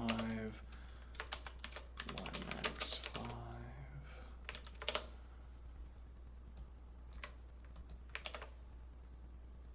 You can indeed do them out of order. Okay. This would be a curious preference for ordering, perhaps.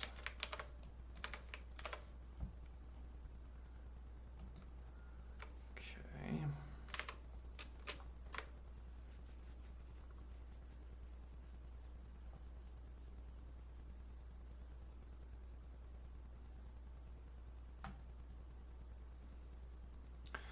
Now what?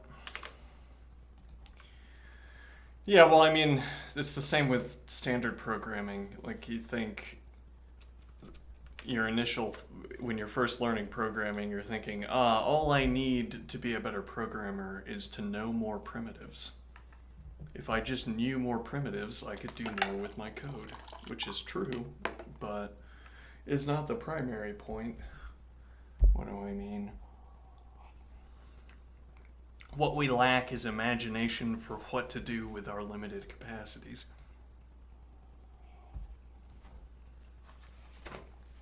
I know how to plot points and functions. Okay, what do I want to do with the ability to plot points and functions?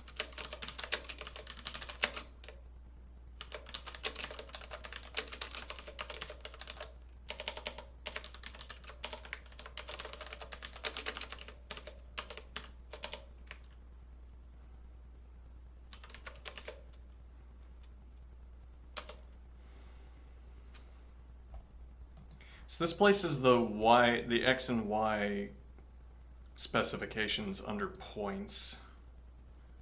But that's a bit odd, right? Because I can plot multiple at a time. I can do function. I might be able to just do x. No, probably not, right? Lambda x.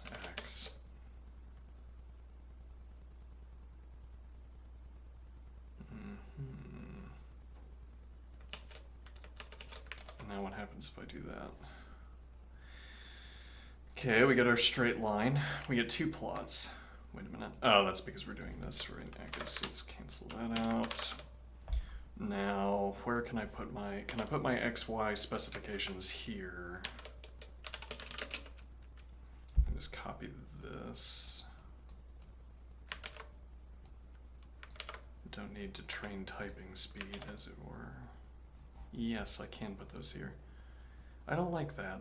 I want to be required to put them in one place or the other, but whatever.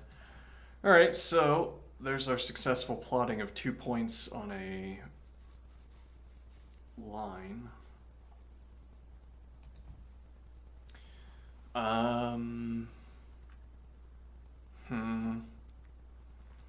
Well, so one question we could ask here, how do you specify a point that is the intersection between two curves?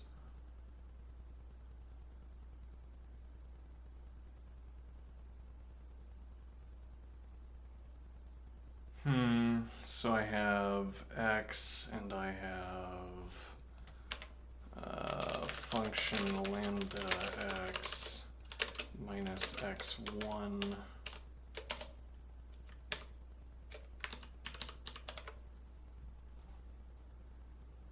Right, we need, let's say, star 2x.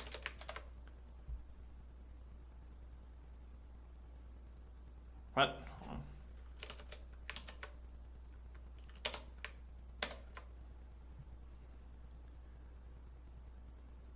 Well, conveniently we have the point. Conveniently we have the point of intersection marked. Let's do 3. Alright, so now how do I specify a point?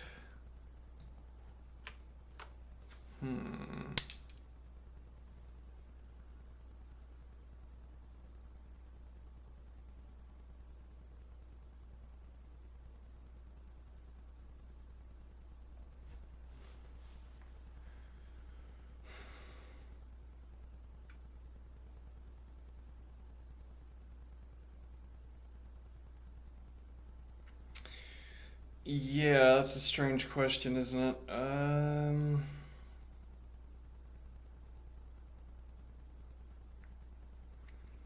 We have list of, so if could I choose a point and specify the point on the basis of these two functions?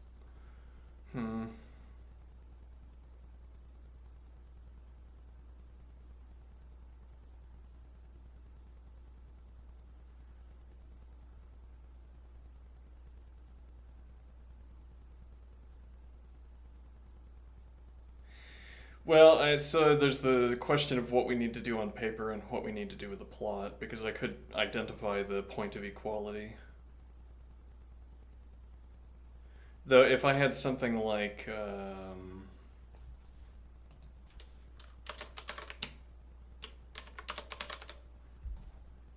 let's see, plot list function sine, function cosine. Just do this again, though. Yeah, we'll do. Never mind. Copy this in. -5, 5, -1, 1.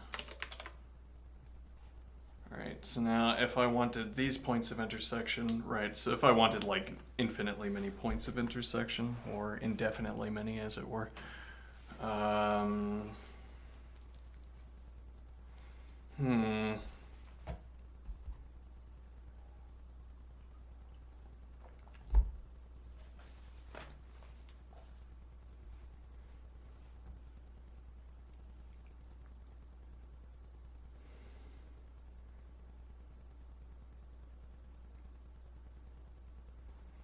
How would I specify?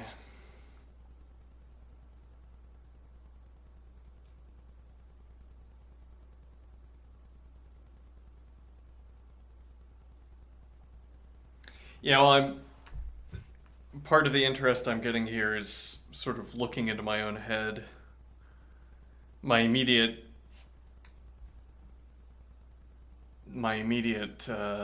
go-to is this is syntax that I would be using in GeoGebra, uh, which is malformed in this context. Hmm.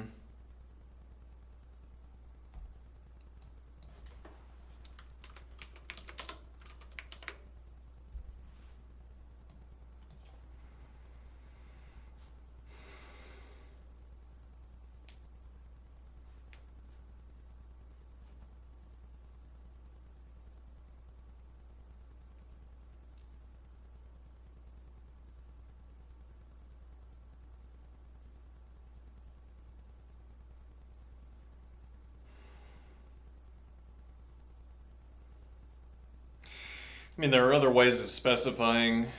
It could be on a case by case basis. So we have, if I wanted to do, for instance, actually, now I don't know, function.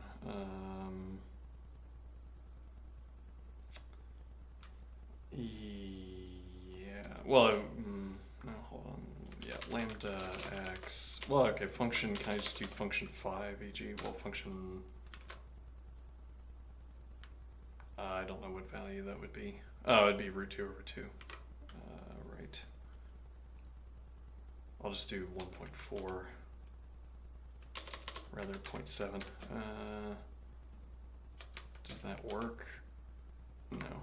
Okay. Lambda x 0.7.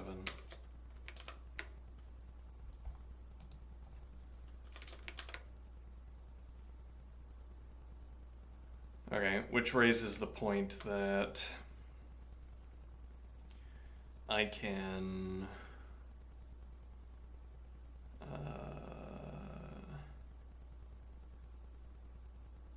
specify points of intersection by an additional function that picks out all of the points of intersection.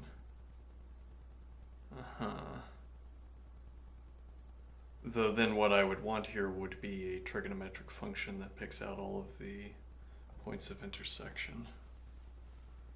I mean, I could make 2 lines, but if I wanted exactly one function that did it, though, yeah, but then we also need to look into colors because, right, let's see, color blue, Dodger blue, how about Colonial blue, okay, and then we'll do color slate gray, okay, and then we'll do color, we'll just keep that color, okay, and now I could also do, let's see, what would this value be?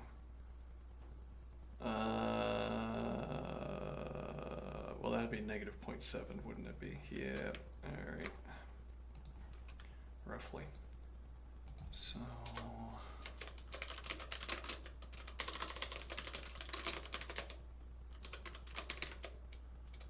And we'll make that, we'll just make that red as well, won't we?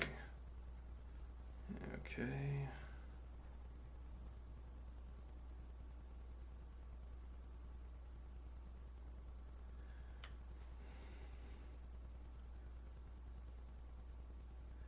There's a way to do inverse, actually just inverse does it.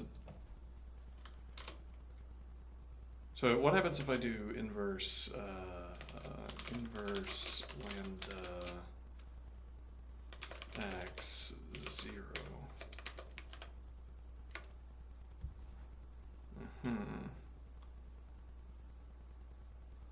Yeah, and we don't otherwise have a way of specifying, this wouldn't be the inverse function because this is not a function. Though what payoff there is to this convention is not yet clear. We've read now an entire chapter on functions and their inverses, and it's not clear why we would care about the difference between a function and a non-function in this context.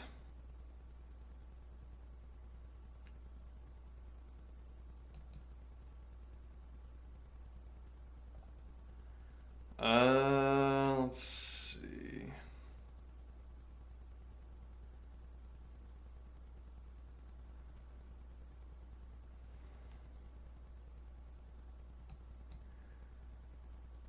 Right, so we can specify a function that picks out all of the points of intersection.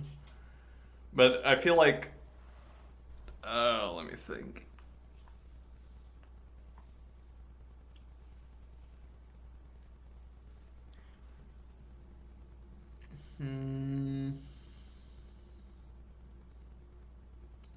So if I wanted to designate all of these points of intersection, they would be where sine minus the cosine is equal to 0. Okay, but then that gives me a function. What do I mean?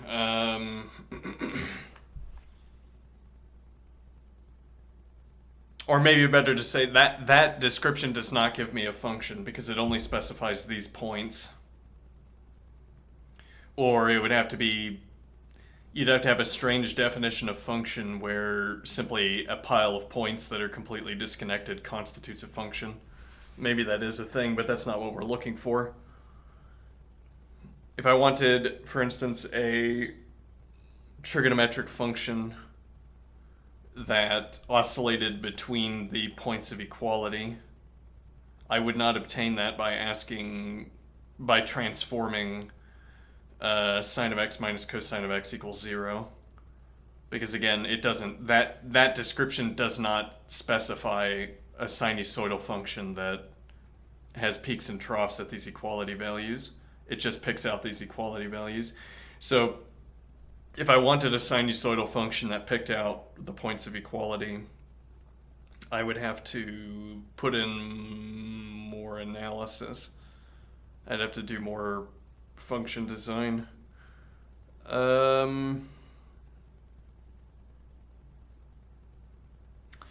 We could see if there's a function specifically for this.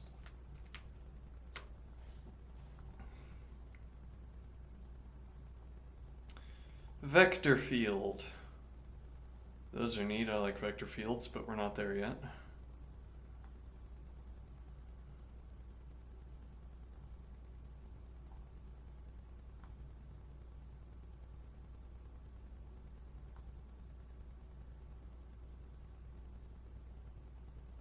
Color field.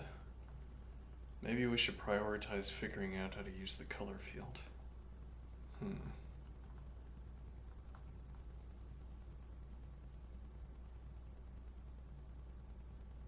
What happens if I replace... What camera am I on? Okay. What happens if I replace all of these with color fields?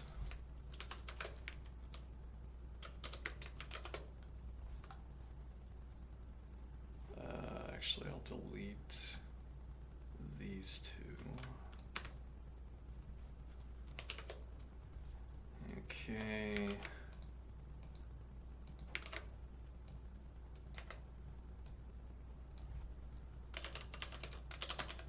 I'm guessing that this color optional argument would be an error.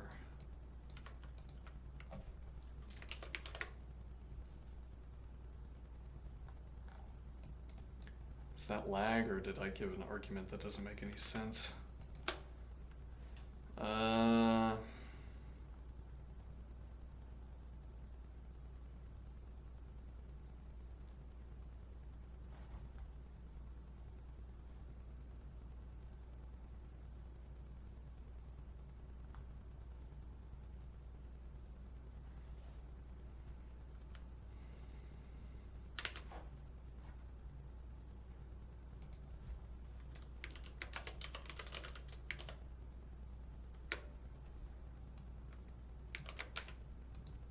Well, probably having two overlapping color fields is not the right idea either.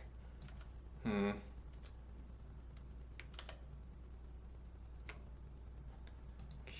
Okay.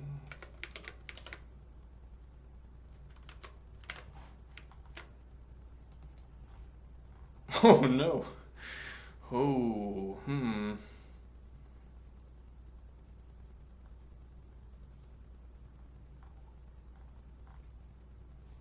That's an error.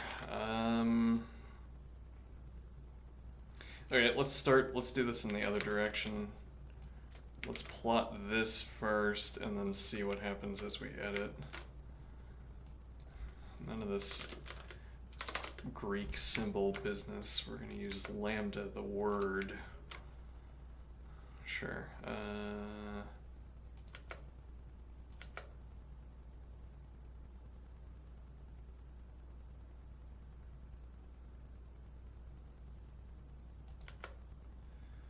could do greater than 1 if we wanted this formatting.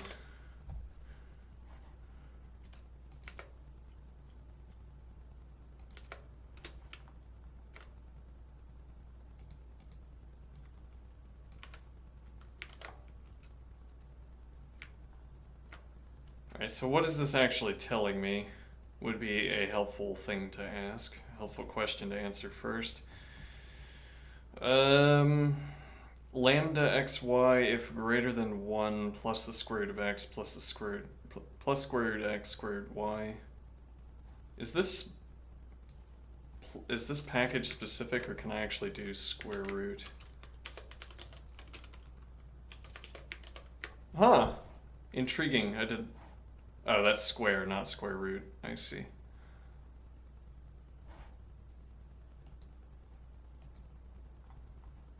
That's good to know. I've been using expt2, but I assume there's some kind of optimization if you know your exponent is 2 instead of any number.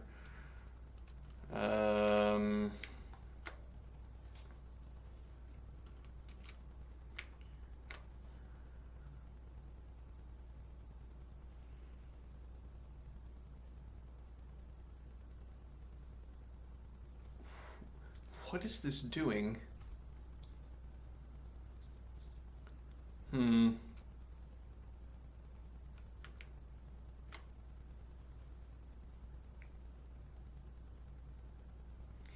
If the square root of x, so this would be the only region. If I do 2 instead,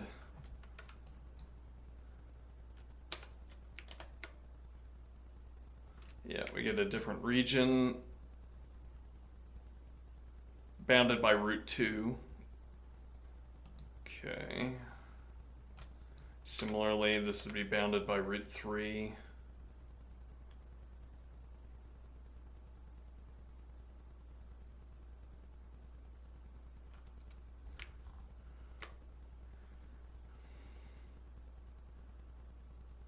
Now we'd expect these to be symmetrical around the central point, wouldn't we?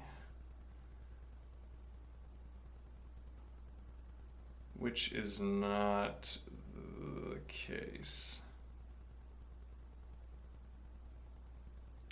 Why? So that needs to change. I don't need a reminder that click and drag to zoom and click to unzoom once every time I move the mouse.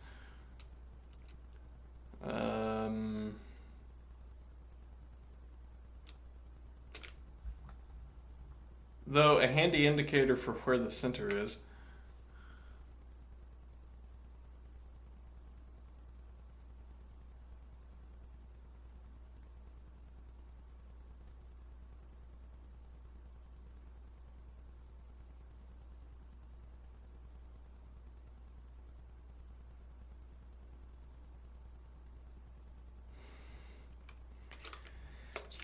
Is that the same graph?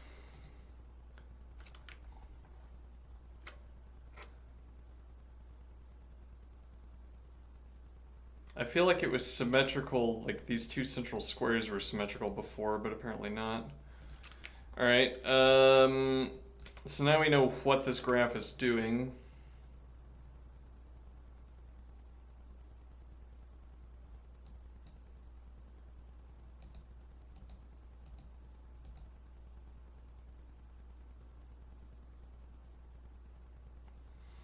Well, no. Rather, we know what this is talking about.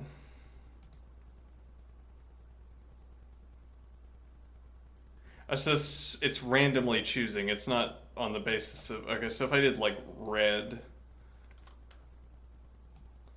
can I do red? Yeah, okay. So there's no meaning to those colors, fine. Are all color fields going to be conditional expressions like this?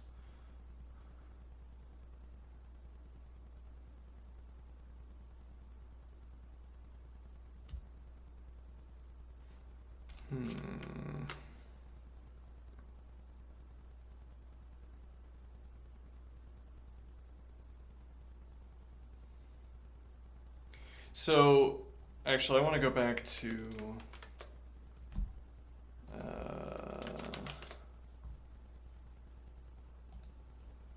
this one.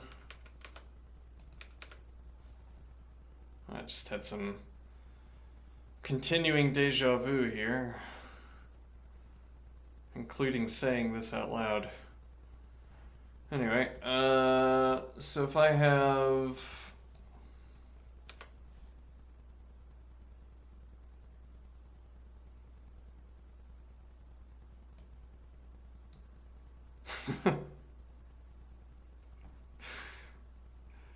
Thought occurred to me, maybe you shouldn't announce deja vu.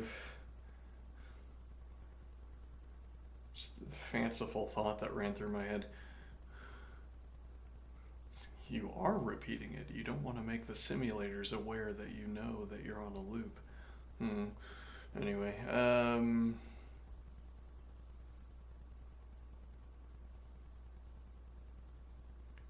so if we have... So if I want to plot the points where these two functions are equivalent to each other, I think we do need to get a little bit clever. But this is a point about point generation, which actually we also need to get the syntax of point generation down. What do I mean? So curiously, the author of this plotting library has made vectors. Points are vectors.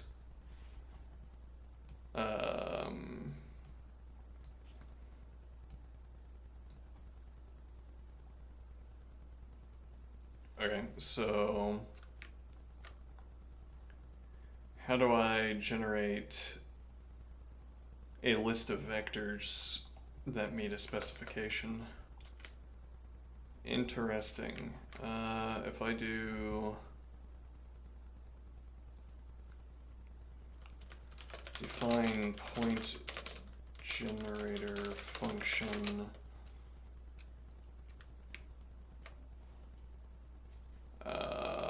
x range list integer and function sure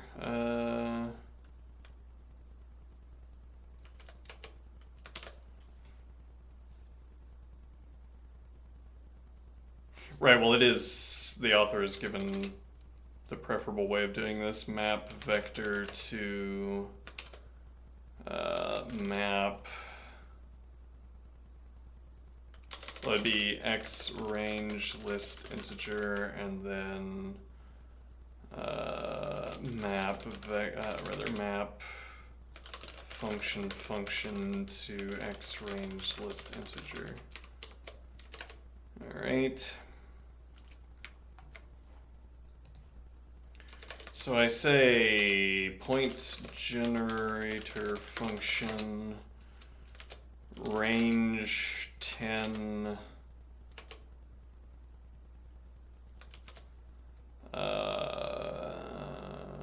let's see. Yeah, but then specifically what I was looking for above doesn't work. I mean that I can't say equals sine cosine, for instance.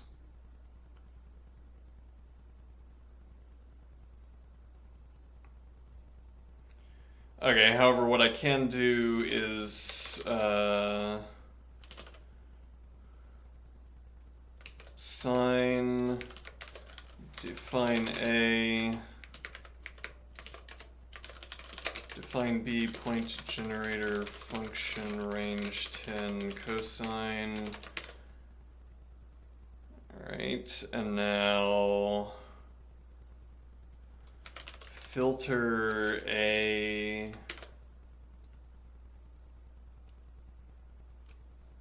Let me see. Map.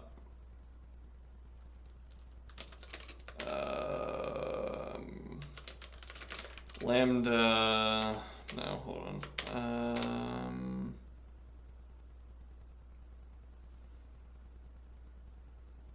Yeah, I think this works. Lambda x y filter. Filter lambda xy equals vector ref x1 vector ref y1. Be better to say AB.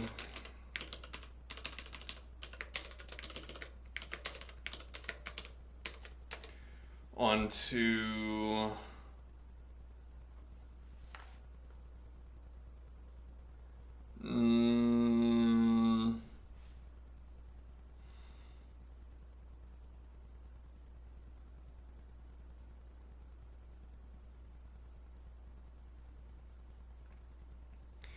yeah, so I think the point I'd make here is that what we're learning is we're learning a subset of racket that we otherwise wouldn't need to learn.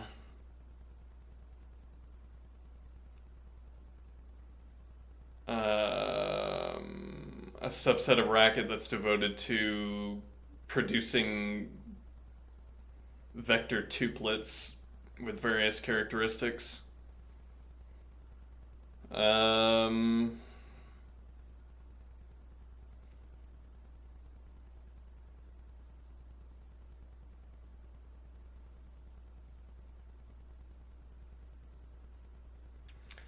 I don't think filter, well, maybe, I don't know.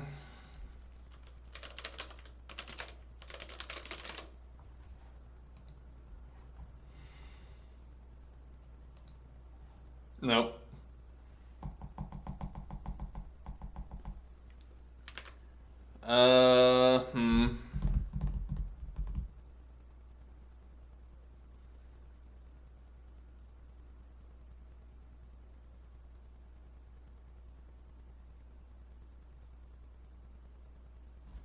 I mean, we could force what we're trying to accomplish here.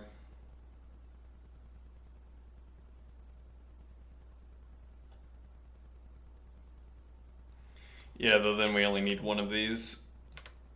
What do I mean? So filter point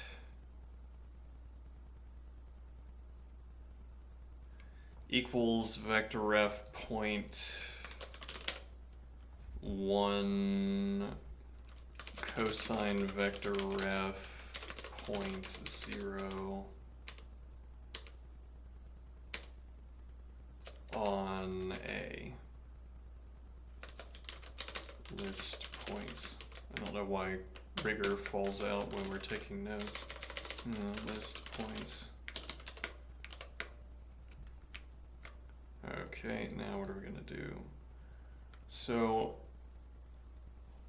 define B list points. Okay, we could say unfiltered sign, and then filtered sign list points. Okay. And now I want to plot these points on top of. Oh, then I probably want negative 11 to 11. Okay, now. Hold on. If I do range negative 11 to 11, do I. Inclusive down, non inclusive up. Curious. Okay. Negative 10 to 11. Alright, now what we want are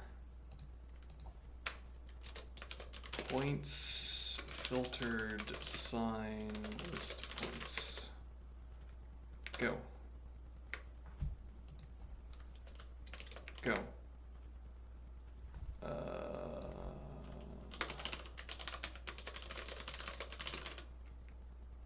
Oops.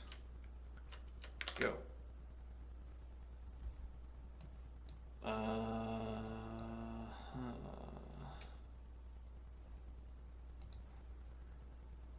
Show me filtered sign list points. Empty set, okay, interesting. Empty list rather, but filter.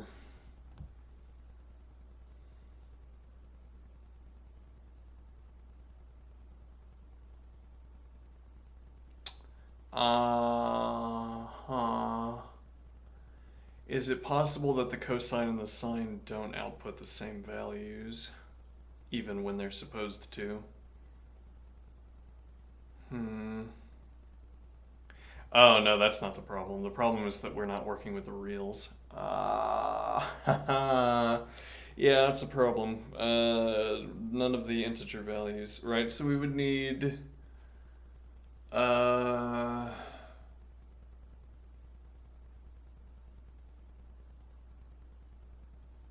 Yeah, I mean it's not so. I mean that objection that possibility I just raised could be correct, namely that even if I give the correct values, we're not going to get the correct output. But I mean, if you're working with a sine and the cosine function, you could very well have some kind of hash table that looks at pi values because people don't. Well, no, you probably I don't know. Maybe it would be the one of the more common uses of sine and cosine would simply be to work with pi values, so having a hash table with common pi values. Well, yeah, but how else are you going to calculate sine? You effectively have to have a table of values, right? I don't know. I mean, there is a way of calculating trig function values that doesn't involve a table, but then why recalculate?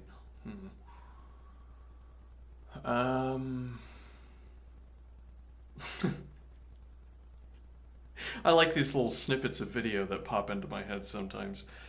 What do I mean? I just imagined some kind of bureaucracy where you have a sine table. If you're working with, or you have a trigonometric table, anytime you encounter a value that's not in the table, you hand calculate it and then you submit it to the table keepers, and then there's like a weekly update of the table. This all happening with pencil and paper. Anyway,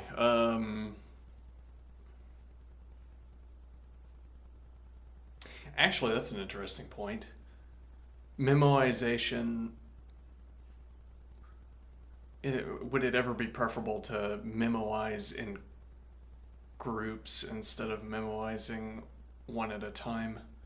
Like I could put elements into a list and memoize them all at once if I expected that those values wouldn't be used multiple times within a given time period. Anyway, how do we do this with rationals and pi? Rationals times pi.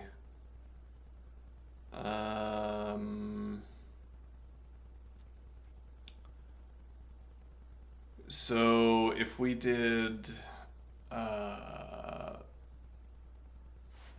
see, range -11 to 11, and I do map,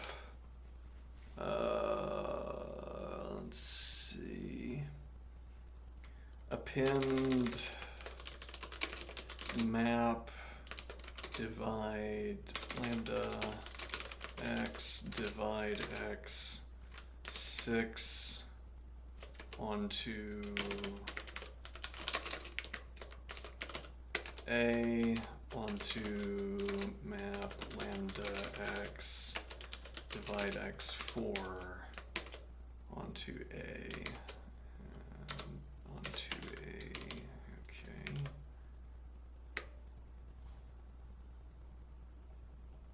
So I would prefer to keep my fractions, but that might work. All right. Oh, and then map lambda x. This is a little bit inefficient, but whatever. Star x pi. Okay. Onto this thing. Oops, wrong parent distribution. Alright, that's horrible. Well, and this is the concern, right? This is why we're wondering if maybe sine and cosine won't generate the same values, because this is what they have to generate the same values for. If there's any digit that's off, they're not going to produce the same value. And then we're not going to get any points of equality. At this point, what is our... how do we make a list of vectors out of this?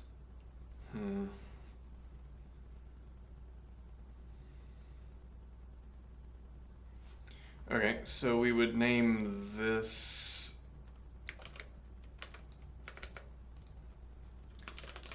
use my cheap names here, A and B. Okay, so...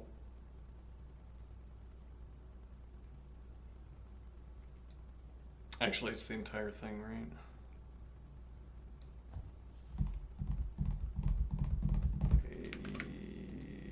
Yep. Hold on. Yeah, why isn't this entire thing named B?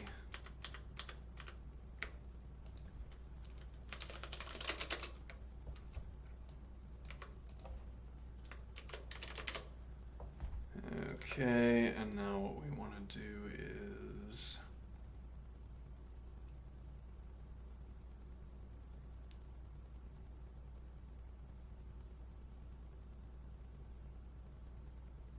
define C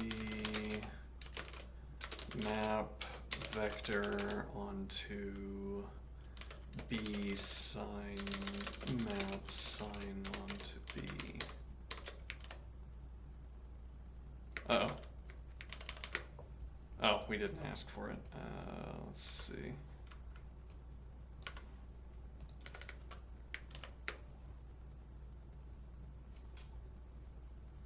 Yeah, that's a little suspicious.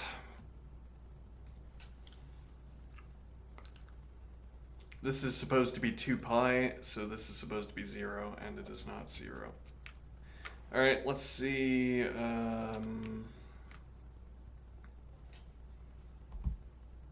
Okay, and then we'll define D map vector C onto map cosine B.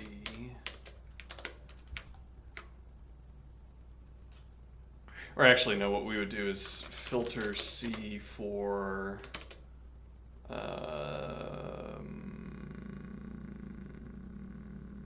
did I do that? Let's see. Right. Filter lambda x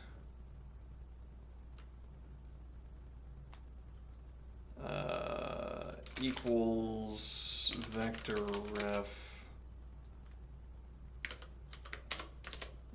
Let's see. Vector point. I'll do vector point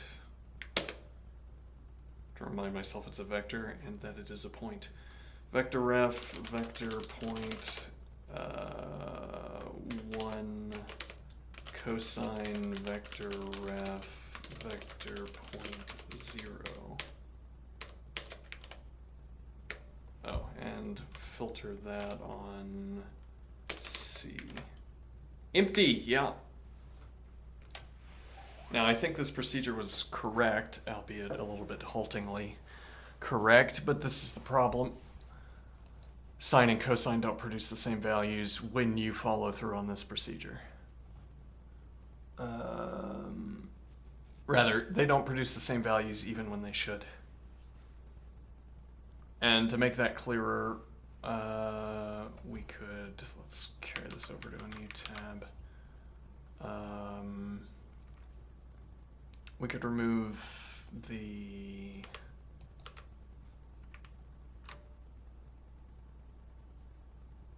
We could also combine this. We don't have to map in two phases. Star this pi.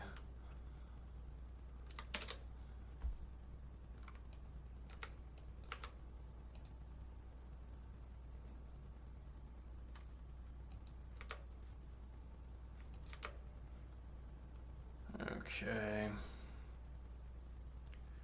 So now we're dividing each x value by 4. We're taking our x values from this range. Then we're multiplying that by pi. That's giving us all of the pi divided by 4, 2 pi divided by 4, 3 pi divided by 4, etc. All right, we're mapping that onto this. So up to 11 pi divided by 4 and negative 11 pi divided by 4 in the other direction. All right, that's our b. Now we map vector b to map sine to b. Okay. So mapping sine to b is taking the sine of each of these values and producing a list in the correct order. Then we are mapping vector b, which takes b again. Each element of b gets paired up with its corresponding element. This is quite an inefficient way. Yeah, you'd need the language to anticipate that you were talking about points. And then mapping, which already... I mean, mapping is already take x value and pass it through a function. So if your language was anticipating that you were working with points, could be that mapping outputs points instead of outputting a list of values. But actually, I mean, we could do the whole vectoring up front. Let's see, define b. Yeah, but actually we don't want to do that because... well, no, yeah, actually I guess we do want to do that because...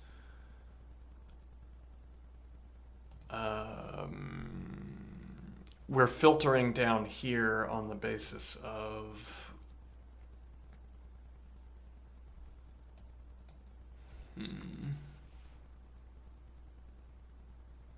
We're using this cosine operation on vector f, vector point 0.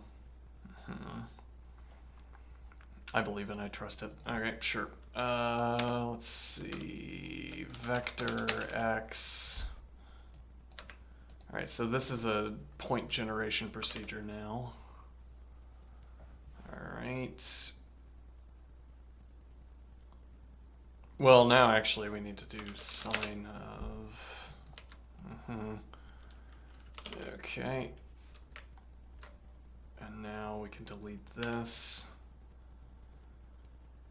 Now we're applying this to b, and we're still going to get the empty list. Yeah.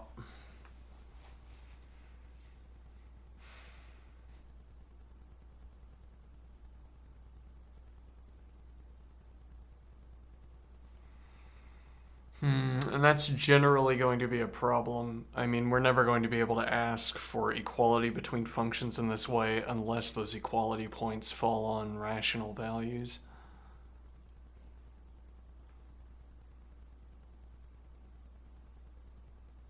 Well, I mean, maybe there are cases, maybe there are coincidental cases where irrational values will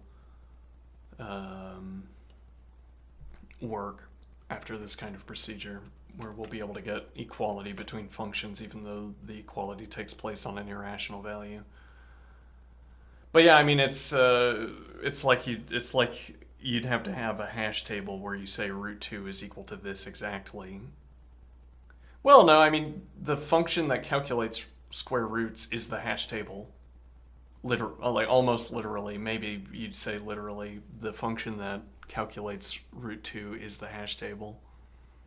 The problem here is that the sine and the cosine aren't producing the same value. Though the more obvious test for that is if I do sine of star divide 1 4 pi and cosine star 1 divide 1 4 pi. Okay, and I find out what these values. Ah! Look at that. It doesn't even, curiously, it doesn't even have the special values memoized. Well, okay, but that's effectively the point we were making, right? You'd think, or you'd want maybe, that the sine and the cosine functions have like a subtable within them where they first ask, is this a special angle?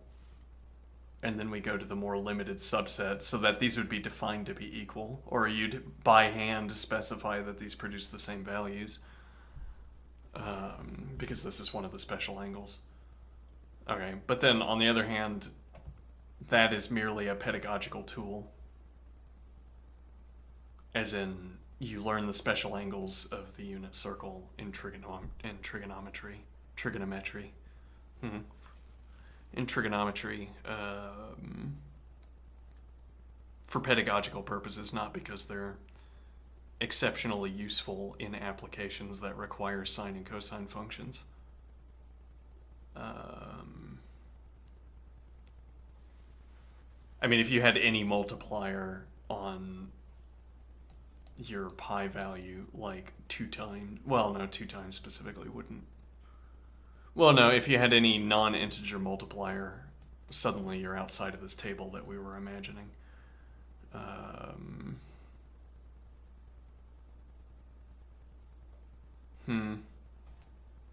right, I'm going to do 10 minutes of exercise, and then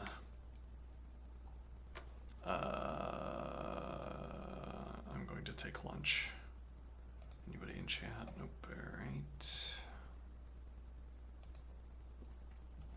Okay, so the answer to our question then is that trying to establish point equality functionally is not doable.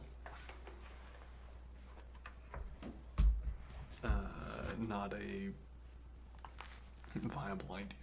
Okay.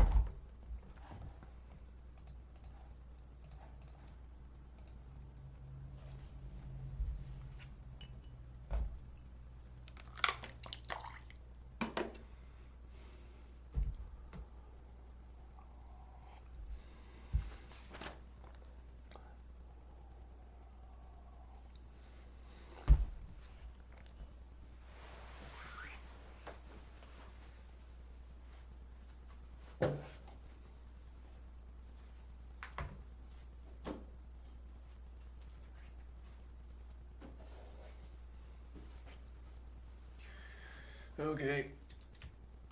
Now, peculiar to relate, doing ab exercises was too much activation of my shoulder. So,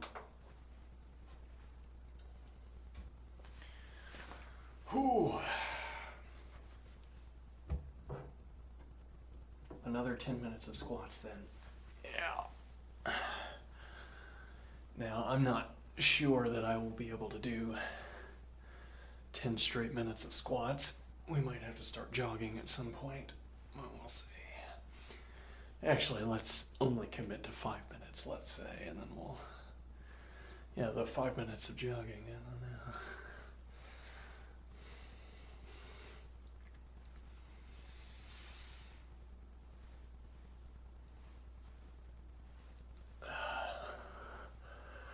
Yeah, it's a nice thing about squats. You can get to the point where you gauge squats by time instead of number.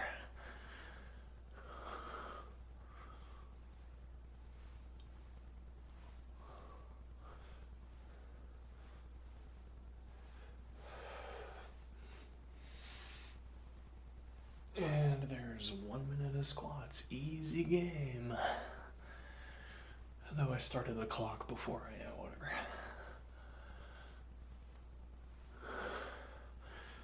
So, The question is, how adroit do I want to become with the specification of functions, specifications of points in Racket before I start using the plotting software instead of using GeoGebra. Well, and I don't think it's entirely instead of GeoGebra. Like, there are going to be there are going to be point distributions that I want to deposit.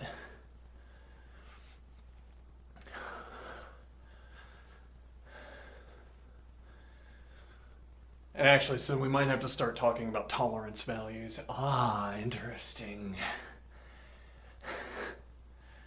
Ah, yes, interesting. Yeah, we could have obtained that with a lambda expression that talks about tolerances.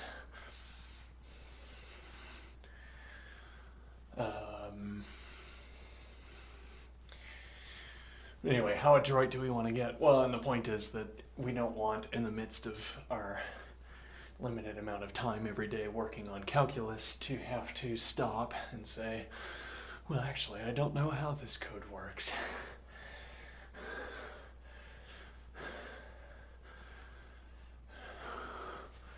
And then spend 20 minutes debugging some kind of graph, and then what time do I have remaining?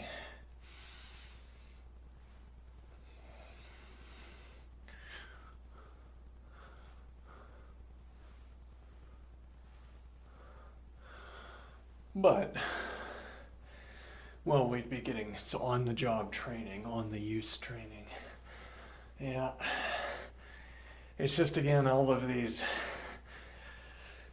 Yeah, I mean, we have to deal with the emotional side of this, as it were.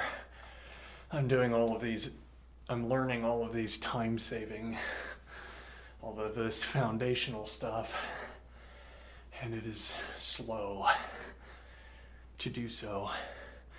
I mean, I could be through a different book. I could have learned something else besides set theory, for instance.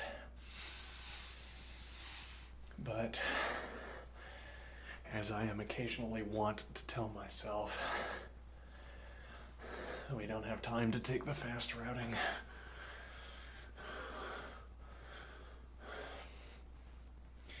If I had judiciously acquired a math and computer science double major in college instead of economics, music, and English,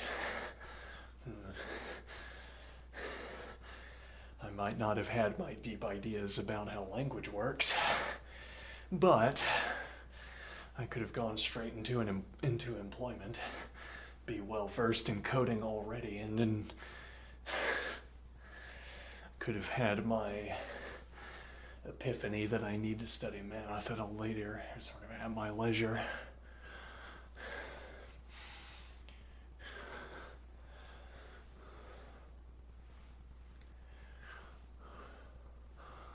And I'd be well positioned. I say one day I'm going to study math when I get home from my day at the paperwork office. The paperwork factory. Well, digital work factory, whatever.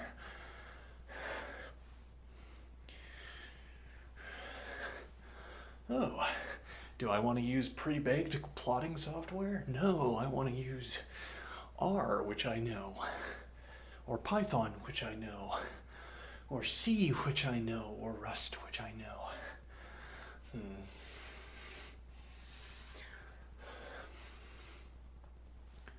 Julia, which I don't yet know, but could be a fun side project.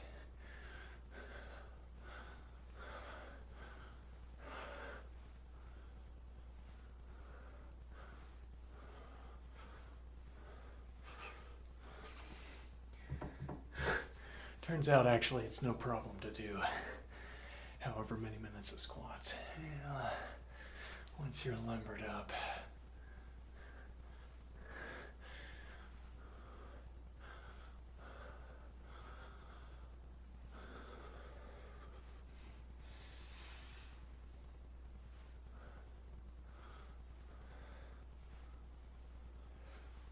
.6 minutes in.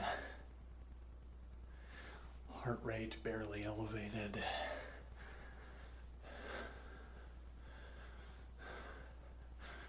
The problem with exercise, you have to find ever more vigorous ways of pushing your heart rate.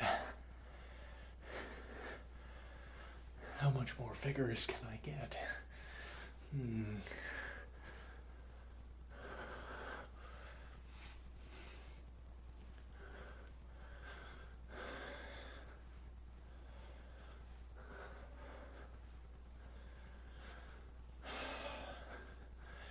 I like the idea of returning to, I'm entertaining this idea of returning to philosophy of math during my exercise segment and claim that it's worth at least half time.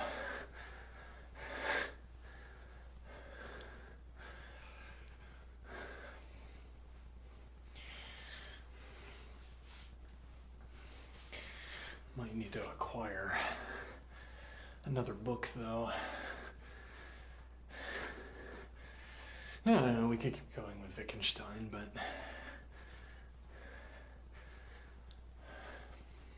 I mean, Wittgenstein Remarks on the Foundations is conveniently subdivided into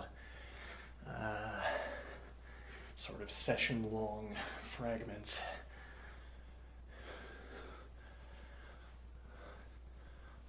Well, we can argue it's divided into session-long fragments anyway.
Yeah, you know, I did one set of push-ups a day for 3 days, and my shoulder gives out. I mean, in addition to warehouse Tai Chi.